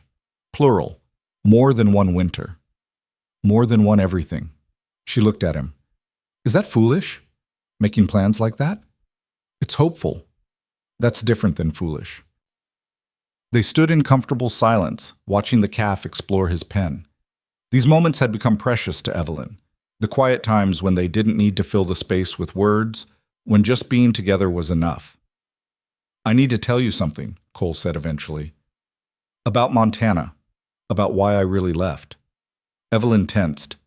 You said you lost your ranch. I did. But there's more to it than that. He was quiet for a moment, gathering words. I was married before, Sarah. We'd been together 5 years when I got hurt, when everything fell apart. Married. The word hit like a stone. What happened to her? She left. Soon as it became clear we were going to lose the ranch, she packed up and went back to her family in Denver. Said she hadn't signed up for poverty and struggle, that I'd promised her a good life and failed to deliver. His voice was flat, controlled. Can't say I blamed her entirely. It was hard. But I thought, when you loved someone, you fought for them, fought together. Turns out she didn't see it that way. Cole, I'm telling you this because you need to know. I've been married before. It failed. And I'm scared to death that somehow I'm going to mess this up too, that I'm going to let you down the way I let her down.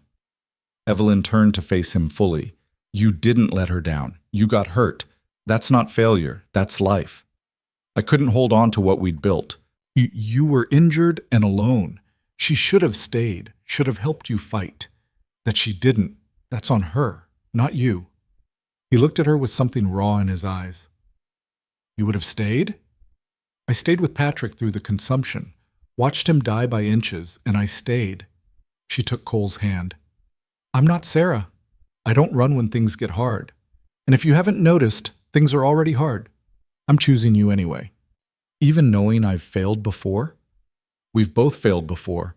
Both lost things we tried to hold on to. But maybe, she squeezed his hand, maybe that's why this can work. Because we know what loss feels like, and we're choosing to try anyway. Cole pulled her close, and Evelyn felt the tension drain from his body. They stood like that for a long time, the calf playing in the background, the spring evening settling around them with its promise of warmer days ahead. 2 weeks before their wedding, Tom Bridger showed up at the ranch. Evelyn saw him coming from the cabin window, riding in bold as brass with 2 men she didn't recognize flanking him. She stepped outside, Cole appearing from the barn at the sound of hoofbeats. Tom? Evelyn said neutrally. Wasn't expecting a visit. Needed to talk to you, officially. Tom dismounted, his companion staying mounted and silent. This is Charles Morton and James Petrie. They're from the Cattlemen's Association? Official. That was never good. Evelyn's stomach tightened. About what? About grazing rights on the north section of your property, where it borders my land. What about them? I'm filing a dispute. That land's been open range for years. My cattle have used it. I've maintained the water source there. I'm claiming rights based on established use. That's my land, Evelyn said, her voice hard.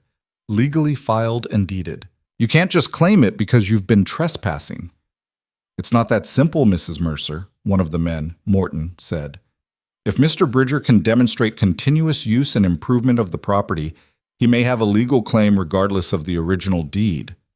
That's ridiculous. That's the law in territorial disputes. Morton smiled, thin and professional. We'll need to do a survey, review the evidence. In the meantime, I'd advise you not to fence or restrict access to the disputed area. Cole stepped forward. And I'd advise you to get off our property before I throw you off. Our property? Tom's smile was ugly. That's interesting. You're not married yet, are you, Bennett? So this is still her land, not yours, and you don't have standing to make threats. Cole, Evelyn said quietly. Then to Tom, you know this is retaliation. You're angry I won't sell, angry I'm marrying Cole. So you're trying to take my land legally instead. I'm protecting my interests. You're not competent to run this ranch, Evelyn. Everyone knows it. You've been barely hanging on for years, and now you're making it worse by, he gestured at Cole, by bringing him into it. This land should be part of a viable operation, not some charity case for a widow playing at ranching. Get out. Evelyn's voice shook with fury. Get off my property right now. We'll be back with the surveyor, Tom said, mounting his horse. And Mrs. Mercer? You might want to think about that sale offer again. Legal battles are expensive. Might be easier to just take the money and move on while you still can. They rode away, leaving Evelyn and Cole standing in the yard. Evelyn felt something close to panic rising in her chest. A legal challenge. She couldn't afford a legal battle, couldn't afford to lose any portion of the land. The north section had the best water, the easiest grazing. Without it, the ranch would be crippled. He can't do this, she said. Can he? I don't know. Cole's jaw was tight. But we're going to find out. Tomorrow, we go to town, talk to whoever handles land disputes, figure out what we're up against. That night, Evelyn couldn't sleep. She lay in bed thinking about everything that could go wrong, the legal challenge succeeding, losing the land, having to sell anyway, defeated and humiliated. All the work, all the struggle, all the hope, wiped away because Tom Bridger was vindictive and she dared to say no. Around midnight, she gave up on sleep and went to sit by the stove. She was still there when Cole came to the door, fully dressed. Couldn't sleep either, he said. Keep thinking about losing this place. He sat beside her, close enough that their shoulders touched. We're not going to lose it. You can't know that. No, but I can fight for it. We can fight for it. He took her hand. Evelyn, I know you're scared, but you've fought bigger battles than this. You've survived things that would have broken most people. Tom Bridger and his legal games, that's nothing compared to what you've already endured. This is different. Before, it was just nature, just bad luck. This is people deliberately trying to take what's mine. Then we fight deliberately back. We get a lawyer, we gather evidence, we prove this land is yours and you've been working it, improving it. We show them you're not some incompetent widow. You're a rancher who knows what she's doing. With your help, partnership doesn't diminish what you've done. It strengthens it. He squeezed her hand. And Evelyn, in 2 weeks this becomes my fight too. Legally. Your land becomes our land. Your battles become our battles. You won't be alone in this. The words settled something in her chest. She wouldn't be alone. For 3 years, every crisis had been hers to solve, hers to endure. But that was ending. 2 weeks and she'd have a partner, legally and actually. I'm going to hold you to that, she said. I'm counting on it. They went to town the next morning and met with Harrison Webb, the only lawyer within 50 miles. He was an old man, gaunt and serious, who listened to their story without interrupting. It's a nuisance suit, he said finally. Bridger's using the territorial laws to harass you, hoping you'll give up and sell rather than fight. But he doesn't have much of a case if your deed is clear and you can prove continuous occupation and improvement. Can I prove that? Evelyn asked. Have you been working the land, making improvements, running stock on it? Every day for 3 years, plus whatever Patrick did before that. Then yes, you can prove it. Webb leaned back in his chair. It'll cost money, though.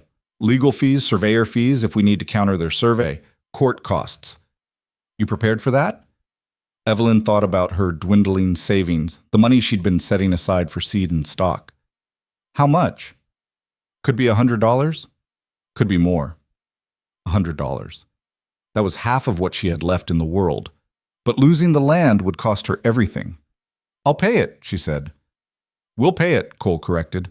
How soon can we get this moving? The wedding's in 2 weeks. I want this settled before then, if possible. Webb shook his head. Legal proceedings don't move that fast. This'll take months, maybe longer. But I can file a response to their claim, make it clear you're not backing down. That might convince Bridger to drop it. And if it doesn't, then we prepare for a long fight. They left the lawyer's office with less money and more worry. Evelyn felt the weight of it pressing on her shoulders. The legal battle, the upcoming wedding, the constant struggle to keep everything from falling apart. Maybe we should postpone, she said as they drove home. The wedding, until this is settled. No, Cole's voice was firm. That's exactly what Tom wants. He wants to prove that I'm only with you for the land that will fall apart under pressure. We get married on schedule, we fight this together, and we prove him wrong. But if we lose, we won't. And even if we did, even if we lost every acre, I'd still want to marry you. You understand that? This isn't about the land for me. It never was. Evelyn wanted to believe him, but the fear lingered, sharp and insistent. What if he was wrong? What if he thought he meant it now, but changed his mind when reality hit? What if she was making the same mistake she'd always made, trusting, hoping, believing in something that would only hurt her in the end? The next 2 weeks passed in a blur of preparation and worry. Cole worked on clearing more of the south pasture, determined to show improvement to the land in case it mattered for the legal case. Evelyn went through her few possessions, trying to figure out what she owned that was worth wearing to a wedding. Not much, it turned out. She had one good dress, dark blue wool, that she'd worn to Patrick's funeral. The idea of wearing it to her wedding felt wrong, morbid somehow. She was considering this problem when she heard a wagon approaching. Looking out, she saw a woman she vaguely recognized from town, younger, maybe 30, with kind eyes and a practical air. Mrs. Mercer? I'm Ann Crawford. I run the boarding house in Hardwick. I know who you are. Evelyn stepped outside, wary. What brings you out here? I heard about the upcoming wedding and about Tom Bridger's legal nonsense. Anne climbed down from her wagon. I wanted to offer my congratulations and my help. Help? I know what it's like trying to make it in this territory as a woman. It's hard enough without men like Tom making it harder. She gestured to the back of her wagon. I brought you some fabric. Thought you might want to make a proper wedding dress. Evelyn stared at the bolt of cream-colored cotton in the wagon bed. I can't accept this. Why not? I don't know you. You don't owe me anything. That's exactly why you can accept it. No strings, no debts, just one woman helping another. Anne smiled. Besides, I'm tired of men like Tom Bridger thinking they can push us around. You marrying Cole Bennett and fighting for your land, That's you pushing back. I want to support that. Evelyn felt her throat tighten. I don't know what to say. Say you'll make a dress. Say you'll hold your head high at that wedding and show everyone that you deserve happiness just as much as anyone else. Anne's voice was fierce. And say you'll keep fighting for what's yours. I will. Evelyn helped Anne unload the fabric, feeling something ease in her chest. She wasn't entirely alone. There were people who saw what she was doing, who understood the fight, who wanted to help. That evening, she showed Cole the fabric. He ran his hand over it, gentle. It'll look beautiful on you, he said. I haven't sewed a dress in years. It'll probably be crooked. It'll be perfect. He pulled her close. Because you'll be wearing it.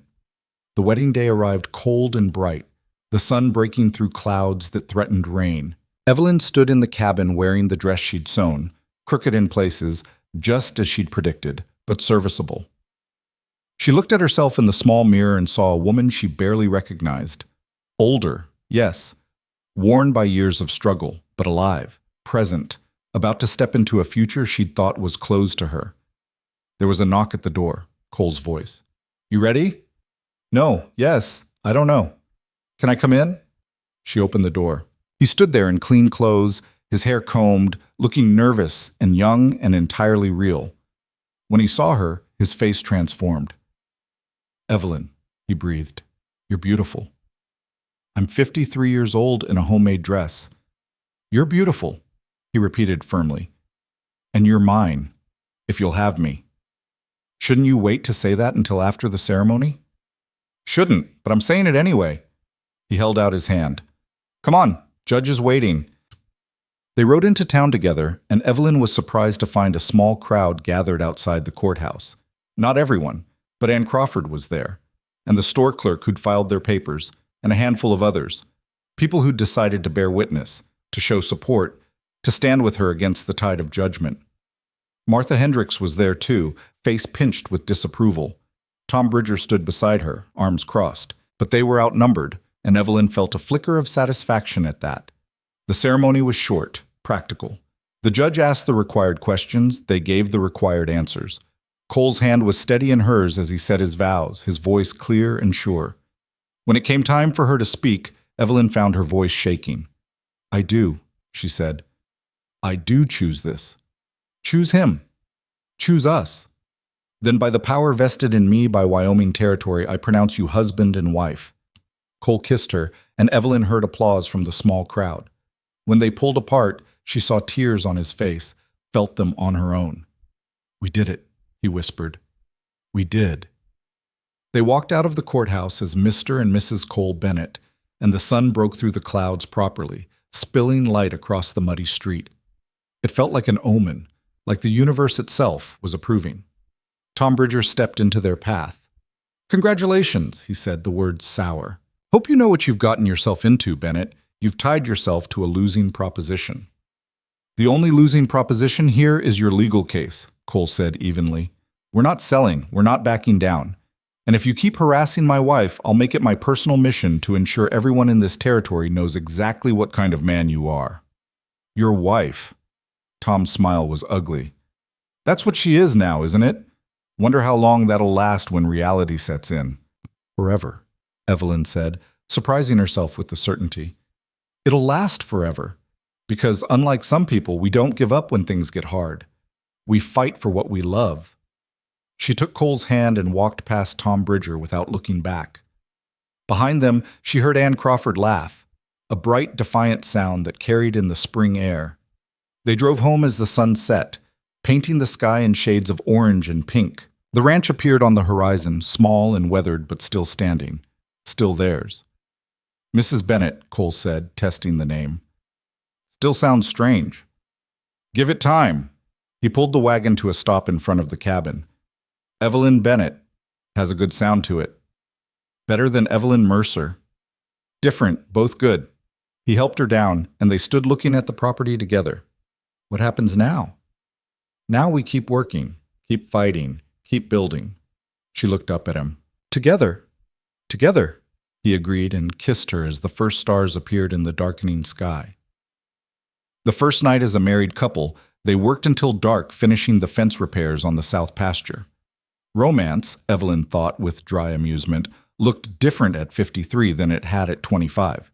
No grand gestures or elaborate celebrations, just two people working side by side, building something that would last. "That's the last post," Cole said, tamping down the soil around the base. "South pasture's secure now. We can move the herd out here tomorrow." "All four of them," Evelyn said. The herd had grown by one with Lucky's birth, but 4 cattle still felt like a fragile foundation for rebuilding. "Four's a start. Come summer, if the grass holds and we can afford it, we'll buy more." He wiped sweat from his forehead despite the cool evening air. "Build it back up proper." If they still had the ranch by summer. If Tom Bridger's legal challenge didn't strip away the north section. If a dozen other things didn't go wrong. But Evelyn was learning not to voice every fear, not to drag down every moment of progress with worry about what might collapse. "I talked to Webb again yesterday," Cole said, reading her silence. "Before the wedding. He's filed the response to Bridger's claim, gathered evidence of our continuous use and improvement. Says we've got a strong case. Strong isn't guaranteed." "No, but it's better than weak." He shouldered the tools. "And Evelyn, even if we lost that section, we'd still have enough land to make this work. It'd be harder, but not impossible." She knew he was trying to comfort her, but the words felt hollow. The north section wasn't just land. It was the best grazing, the most reliable water source. Losing it would cripple the ranch's potential, maybe permanently. They walked back to the cabin in the gathering dark, and Evelyn found herself hyper-aware that everything was different now. Cole wouldn't be sleeping in the barn anymore. He'd be here, in the cabin, in her space, in her bed. The thought made her nervous in a way she hadn't expected. Inside, Cole lit the lamps while Evelyn started coffee. The domestic normalcy of it should have been soothing, but instead she felt awkward, uncertain. 28 years of marriage to Patrick, but that had been a lifetime ago when she'd been young and unafraid. Now she was old and scarred and terrified of disappointing this man who claimed to love her. "You're thinking too loud again," Cole said, coming up behind her.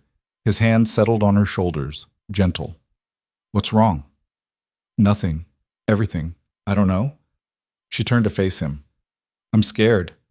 "Of what?" "Of this. Of being a wife again. Of you realizing you've made a mistake." Well, Cole's expression softened. "Evelyn, I didn't marry you on impulse. I've been here for months, seen you at your worst and your best. I know exactly who you are, and I married you anyway. Happily."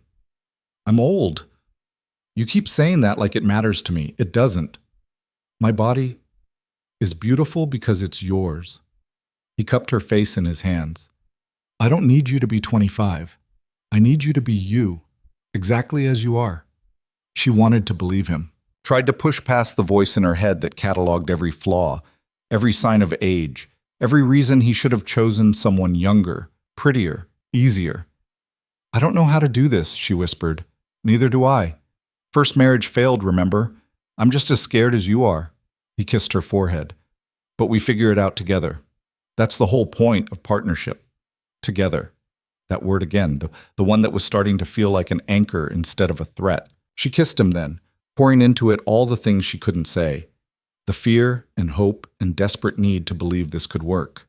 He responded with a tenderness that undid her, and when they finally made their way to the bed, Evelyn felt something in her chest crack open. Not breaking. Opening. Letting in the possibility that maybe she deserved this.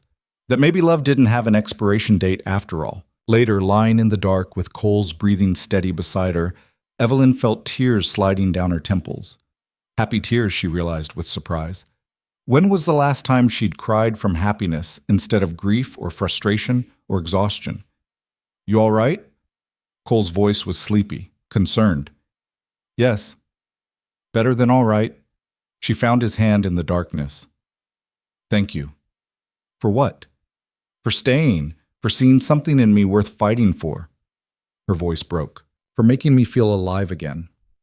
He pulled her close, and she let herself be held, let herself be vulnerable in a way she hadn't allowed in years.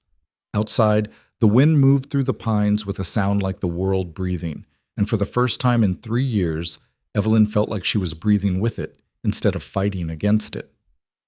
The legal battle dragged on through April and into May. Harrison Webb filed motions and countermotions, demanded evidence from Tom Bridger's side, built their case methodically. The surveyor came, a thin man with spectacles who spent 2 days tramping over the disputed land with his equipment, taking measurements and making notes that would be presented to the territorial court. "He's thorough," Cole observed, watching the man work. "That's good for us. The more evidence he documents of our improvements, the stronger our case, or the more evidence of Bridger's supposed use he finds. You're determined to see the worst, aren't you?" "I'm determined to be prepared." But she heard the edge in her own voice, the constant anxiety that had become her default state. The legal battle was eating at her, stealing sleep and peace and the joy she should have been feeling as a newlywed. Cole sighed. "I know you're worried, but you can't spend every minute thinking about what might go wrong. You'll drive yourself crazy." "Maybe I'm already crazy. Crazy for thinking we could actually win this. Crazy for marrying you. Crazy for hoping—" She stopped, hearing how she sounded. "I'm sorry." "Don't apologize for being scared, but Evelyn, you've got to let yourself live too. Not just survive, not just worry, actually live." She knew he was right, but knowing and doing were different things. The break came in late May, from an unexpected direction. Anne Crawford appeared at the ranch one morning, her face flushed with excitement. "Mrs. Bennett, Evelyn, you need to come to town, right now." "What's wrong?" "Nothing's wrong, everything's right. Just come, bring Cole." They hitched up the wagon, mystified, and followed Anne back to Hardwick. She led them to the courthouse, where Harrison Webb was waiting with a satisfied smile. "Bridger's dropped the lawsuit," he announced without preamble. Evelyn felt the world tilt. "What?" "Withdrew his claim this morning. Completely. Unconditionally. The land is yours, no dispute." "But why?" Cole asked. "What changed?" Webb's smile widened. "Turns out Mr. Bridger wasn't quite as clean on his own land claims as he pretended to be. Someone," he glanced at Anne Crawford, "did some digging into his records and found irregularities in how he acquired his eastern pastures. Claims that might not hold up under the same scrutiny he was applying to yours." "I might have mentioned those irregularities to Tom," Anne said innocently. "Suggested that if he pursued his case against you, others might start looking more carefully at his own holdings. He decided discretion was the better part of valor." Evelyn stared at her. "You did this? Why?" "Because I'm tired of men like Tom Bridger thinking they can bully women into submission. And because you're fighting for something real, a life, a home, a future, that's worth protecting." Anne's expression was fierce. "Besides, I've been watching you and Cole. The way you've built something together, the way you refuse to give up despite everything. That's the kind of story this territory needs. Not Tom Bridger's greed winning again." Evelyn felt tears threatening. "I don't know how to thank you." "Thank me by making that ranch thrive. By proving that a woman can run a successful operation, that age doesn't mean giving up, that love doesn't have an expiration date." Anne smiled. "Show everyone that we're stronger than they think we are." Outside the courthouse, Cole pulled Evelyn into his arms and spun her around despite her protests. "We won," he said, laughing. "We actually won." "Put me down. You'll hurt your back." "My back is fine. Everything's fine, better than fine." He set her down but kept his arms around her. "The land is ours, Evelyn. Completely, legally, permanently ours. We can build now. Really build." The relief was so intense it was almost painful. Evelyn sagged against him, feeling months of tension drain away. The land was safe. The ranch was safe. They could move forward without the constant threat hanging over them. "What do we do now?" she asked. "Now we go home and start planning. Spring planning's late, but not too late. We've got that cleared south pasture ready for grazing. Lucky's getting big enough that we might be able to sell him for good money or keep him for breeding stock." Cole's excitement was infectious. "We could actually make this work, Evelyn. Not just survive. Thrive." On the ride home, Evelyn felt something shift in her chest. Hope, real and solid, instead of the fragile, desperate kind she'd been nursing. The future stretched out ahead of them, and for the first time it didn't look like just more struggle. It looked like possibility. Summer came with a vengeance, hot and dry, but not destructively so. The grass grew thick in the south pasture, and they moved the small herd there to graze. Cole worked from dawn to dusk expanding the cleared land, building new fence sections, repairing everything that had been barely functional before. Evelyn planted a kitchen garden, tomatoes, beans, squash, herbs, and watched it grow with satisfaction. Lucky was weaned and thriving, his gangly calf awkwardness giving way to solid young bull muscle. They decided to keep him for breeding stock, a gamble on the future. "We'll need a few good heifers," Cole said one evening, doing calculations on paper. "Young stock to build the herd. If we sell 3 of the older cows now while prices are decent, we could buy 5 or 6 younger ones, grow the operation faster." "That's a risk. What if the young ones don't take to breeding?" "It's a risk either way. Keep the old ones, we maintain but don't grow. Invest in young stock, we might fail, but we might succeed big." He looked at her. "What do you think?" She thought about the old Evelyn, the one who'd been so afraid of loss that she'd refused to take any chances. That woman would have kept the old cows, played it safe, maintained the status quo until inevitable decline took everything anyway. But she wasn't that woman anymore.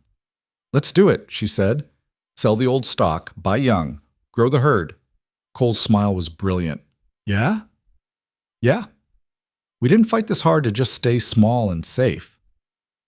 They made the trades in July, and by August they had 6 young heifers joining Lucky in the south pasture. The ranch felt alive in a way it hadn't in years. Animals moving, grass growing, repairs finished instead of constantly pending. The cabin had a new roof, the barn had proper doors, the fences stood straight and strong, and the garden produced more than Evelyn had dared hope, enough that she started preserving vegetables for winter, filling the root cellar with proof of abundance instead of scarcity. One evening in late August, sitting on the porch after a long day's work, Cole said, "You look different." "Different how?" "Happy, relaxed, like you're not carrying the weight of the world on your shoulders anymore." Evelyn considered it. He was right. The constant anxiety that had been her companion for 3 years had eased. She still worried, probably always would, but it wasn't the consuming fear that had dominated every moment. "I'm sharing the weight now," she said. "Makes it easier to carry." "That's all I ever wanted, to help carry it." She took his hand, lacing their fingers together. "You've done more than help. You've given me my life back, made me believe in futures again instead of just trying to survive present moments. We did that together. Maybe. But Cole, you saved me. Not just from the creek, from drowning in loneliness and defeat and the belief that everything I touched would fail." Her voice thickened. "You saw something in me worth saving when I couldn't see it myself. I saw a fighter, someone strong enough to keep going even when it would have been easier to quit." He squeezed her hand, "And I fell in love with that strength." They sat in comfortable silence as the sun set, painting the sky in shades of orange and pink. The cattle grazed in the distance, the garden rustled in the breeze, and everything felt settled in a way Evelyn couldn't remember experiencing before. "We should go into town tomorrow," Cole said. "Pick up supplies. Maybe have dinner at Anne's boarding house. Show people that we're doing well." "Rub it in Tom Bridger's face, you mean?" "Maybe a little." His grin was unrepentant. "But mostly I want to take my wife out properly. Haven't done that yet." "We're always working." "Exactly. Tomorrow we take a day off. Dress nice, eat food someone else cooked, remind ourselves that we're people and not just ranchers." The idea appealed more than Evelyn wanted to admit. When was the last time she'd done something just for enjoyment, not survival, not necessity, just pleasure? "All right," she said. "Tomorrow we go to town, together."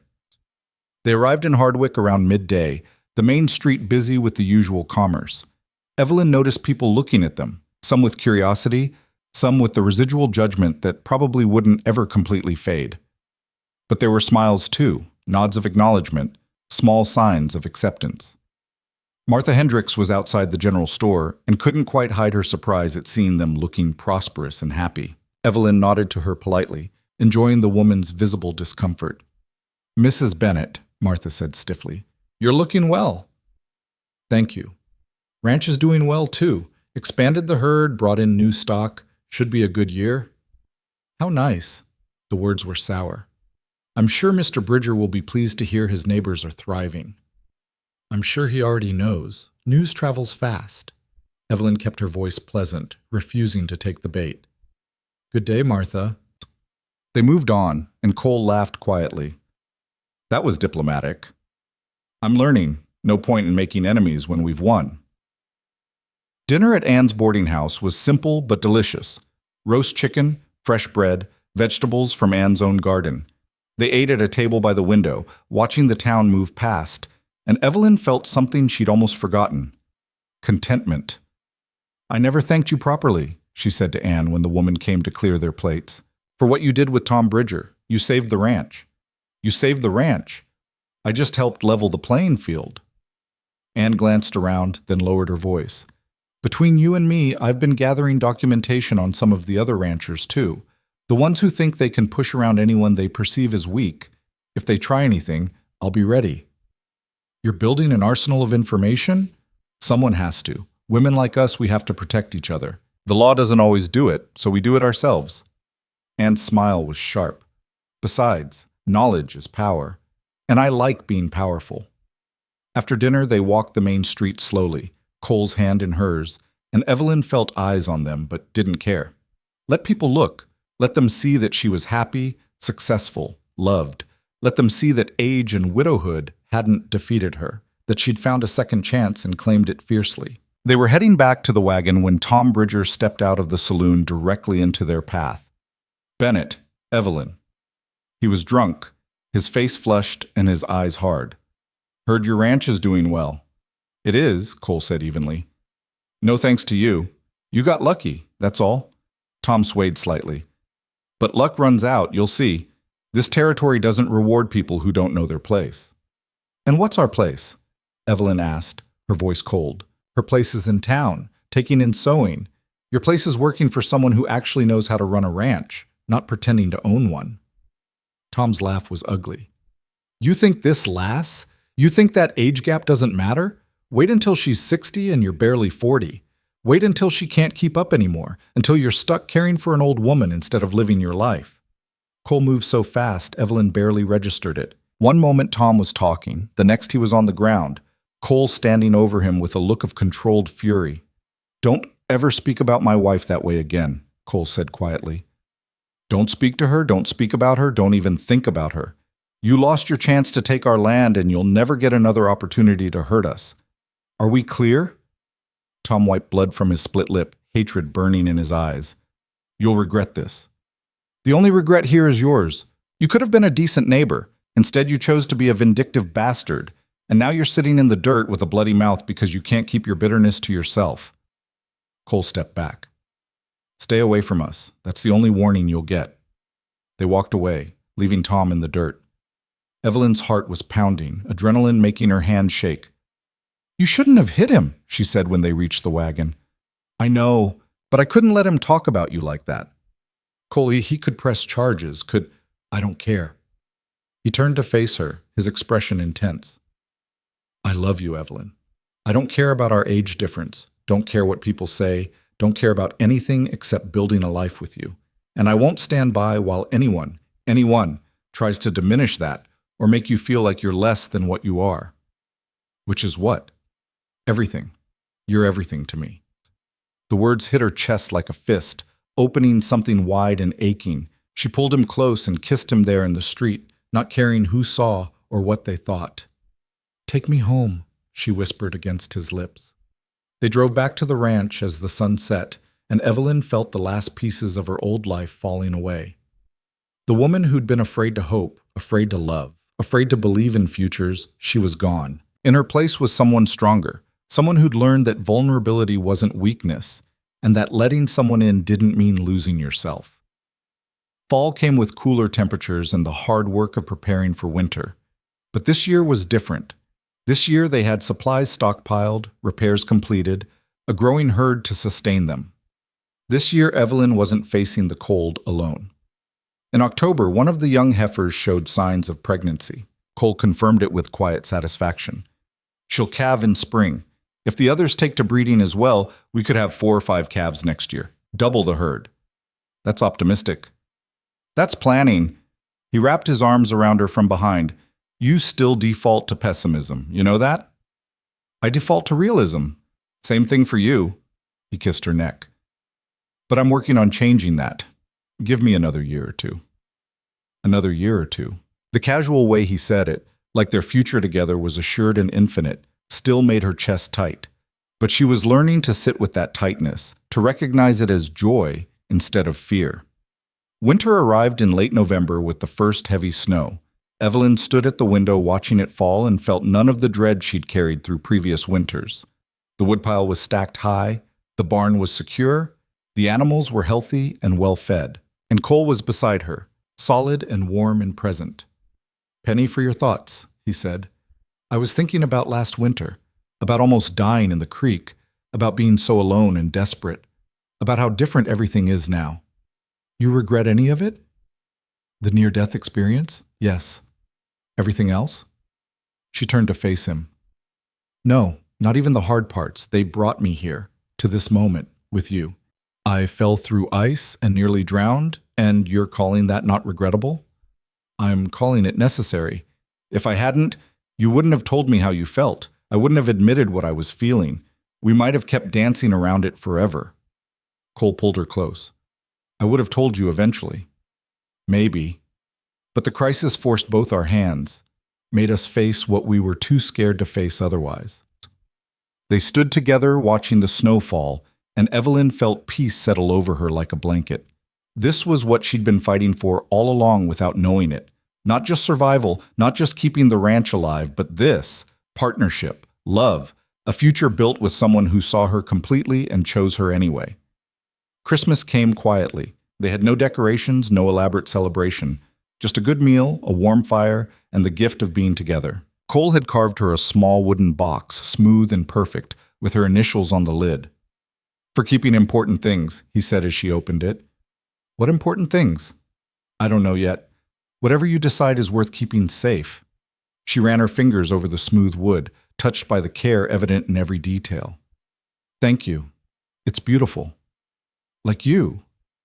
"I'm not—" "You are." He stopped her protest with a kiss. "You're beautiful and strong and capable, and I'm grateful every day that you let me into your life." Evelyn blinked back tears. "I'm grateful you refused to leave, that you saw something in this place, in me, worth fighting for. Always will." The winter passed more easily than any Evelyn could remember. Work was still hard, conditions still brutal at times, but having Cole there made everything bearable. They developed rhythms, learned each other's patterns and preferences, built a partnership that felt solid and true. In February, 3 more of the young heifers showed signs of pregnancy. The herd was growing, the ranch was thriving, and Evelyn found herself thinking about things she'd thought were behind her: expansion, success, legacy. "We could build a proper house," Cole said one evening, sketching plans on paper. "Something bigger than the cabin, room for storage, maybe a real bedroom separate from the main living space. Make this place feel more permanent." "That's a big project." "It's an investment. We do it right. This becomes a real ranch, not just a homestead, something we can be proud of." We, our, the language of partnership that had become natural over the months. Evelyn looked at the sketches and let herself imagine it. A real house, a thriving ranch, a future that extended beyond just surviving to the next season. "All right," she said. "When spring comes, we start building." Spring arrived in March with mud and new grass, and the kind of hope that felt earned instead of desperate. The first calf was born on a bright morning when the world smelled like thaw and possibility. A healthy heifer calf, strong and vital, proof that their gamble on young stock had paid off. Over the next month, 3 more calves arrived, and the ranch rang with new life. 8 cattle now, plus Lucky, who'd grown into an impressive young bull.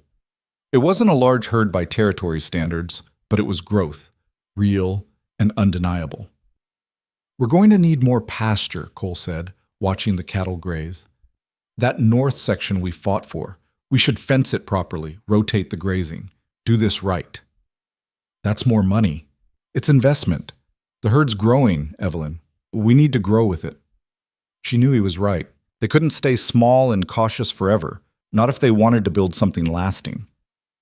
"All right, we'll do it properly." The work consumed them through spring and into summer, fencing the north section, building the new house, managing the growing herd. It was exhausting, relentless, sometimes frustrating, but it was also exhilarating in a way Evelyn had forgotten work could be. They were building something real, something that would last beyond them. In July, on a day so hot the air shimmered, They finished the last section of fence on the north pasture. Cole stepped back, wiping sweat from his face, and surveyed their work with satisfaction. That's it. The whole ranch is properly fenced now. North, south, east, west, all of it secure. Evelyn looked at the miles of fence they'd built together, the pastures green with summer grass, the cattle scattered across the landscape. Looked at the new house taking shape near the cabin, larger, sturdier, built to last. Looked at Cole, this man who'd appeared out of a winter storm and refused to leave even when she'd pushed him away. "We did it," she said quietly. "We actually did it." "You sound surprised." "I am. A year ago I was barely hanging on, wondering if I'd survive another winter. Now," she gestured at everything around them, "now we have this. A real ranch, a real future. You had it in you all along. You just needed someone to help you see it." "I needed you." The admission came easier now than it once had. "I needed your strength and your faith and your stubborn refusal to give up on me." Cole pulled her close despite the heat, despite both of them being covered in sweat and dirt. "I'll never give up on you. On us. That's a promise I can actually keep." They stood together as the sun beat down, and Evelyn felt the last piece of her old self, the frightened, defeated widow who'd been waiting to fail, finally let go. She'd fought for this land, this life, this love, and she'd won. Not because everything had been easy or perfect, but because she'd been willing to keep fighting even when it seemed hopeless. And she hadn't fought alone. In August, Anne Crawford came to visit, her eyes widening as she took in the changes to the property. "Evelyn, this is incredible. The new house, the fences, the herd, you've transformed this place." "We've transformed it." Evelyn gestured to where Cole was working with one of the calves. "Couldn't have done it alone." "No one should have to," Anne smiled. "You know what people are saying in town? They're saying you've built the most successful small ranch in the territory, that you're proof a woman can run an operation as well as any man. I'm not running it alone. I know. But you're equal partners and everyone can see it. That matters, Evelyn. It matters that you didn't need to be rescued, that you found someone who respected your strength instead of trying to diminish it." Evelyn thought about that after Anne left. Equal partners. That was exactly what they were. Cole had never tried to take over, never treated her like she was incompetent or needed to be managed. He'd offered help, offered partnership, and let her remain herself while building something together. That night, lying in bed in the new house, still unfinished but livable, Evelyn said, "I'm happy." "Yeah?" Cole's voice was sleepy, content. "Yeah. Really, genuinely happy. I didn't think I'd feel this again. Didn't think I deserved it." "Why wouldn't you deserve it?" "Because I'm old. Because I failed at keeping the ranch alive alone. Because I should have been stronger, better, more capable." "Evelyn." He rolled over to face her, his eyes serious even in the darkness. "You were strong. You were capable. You survived 3 years alone in conditions that would have broken most people. The fact that you needed help doesn't diminish that. It just makes you human. I spent so long thinking needing anyone was weakness. I know. But you were wrong." He kissed her gently. "Strength isn't refusing help. Strength is knowing when to accept it, knowing when to let someone in, even when it's terrifying. You made it less terrifying. You were patient with me. You were worth being patient for." She kissed him then, pouring into it all the gratitude and love and fierce joy she felt. This man had given her back her life, had shown her that 53 wasn't too old for new beginnings, that love could find you even when you'd stopped looking for it. Fall arrived with cool nights and the hard work of preparing for another winter. But this year there was no dread, no desperate scrambling, just methodical preparation, 2 people working together to ensure they'd weather whatever the season brought. On a clear October morning, Evelyn stood on the porch of the new house and looked out at the ranch spread before her. Cattle grazed in multiple pastures. The fences stood straight and strong. The barn was sound and full of winter feed. Smoke rose from the chimney of the old cabin, which they used for storage now. Everything spoke of permanence, stability, success. Cole came up behind her, wrapped his arms around her waist. "What are you thinking about?" "Everything. How far we've come. How different this is from where I was a year and a half ago." Regret anything? Not a single thing. She turned in his arms. You saved my life, Cole Bennett. Not just from the creek, but from the slow death of giving up. You made me believe in futures again. You saved mine too. Gave me a home when I was drifting. Gave me purpose and partnership and love. He kissed her forehead. We saved each other. We did. She smiled, feeling the truth of it in her bones. And we built something beautiful. They stood together as the sun climbed higher, warming the day, and Evelyn felt complete in a way she'd thought was lost forever. She'd fought through winter and fear and loss, and come out the other side stronger. She'd learned that love didn't have an expiration date, that second chances were real, that asking for help wasn't weakness, but wisdom. She'd learned that she was enough, not because she could do everything alone, but because she was brave enough to let someone stand beside her. The ranch stretched out before them, thriving and alive, proof that dedication and partnership could transform struggle into success. And standing there with Cole's arms around her and the future bright ahead, Evelyn Mercer Bennett finally understood what Patrick had been reaching for all those years ago when he'd brought her west. Not just survival, not just getting by, but a life worth living, built on love and hard work and the courage to keep fighting for what mattered. She'd found it. Against all odds, despite everything, she'd found it, and she was never letting go.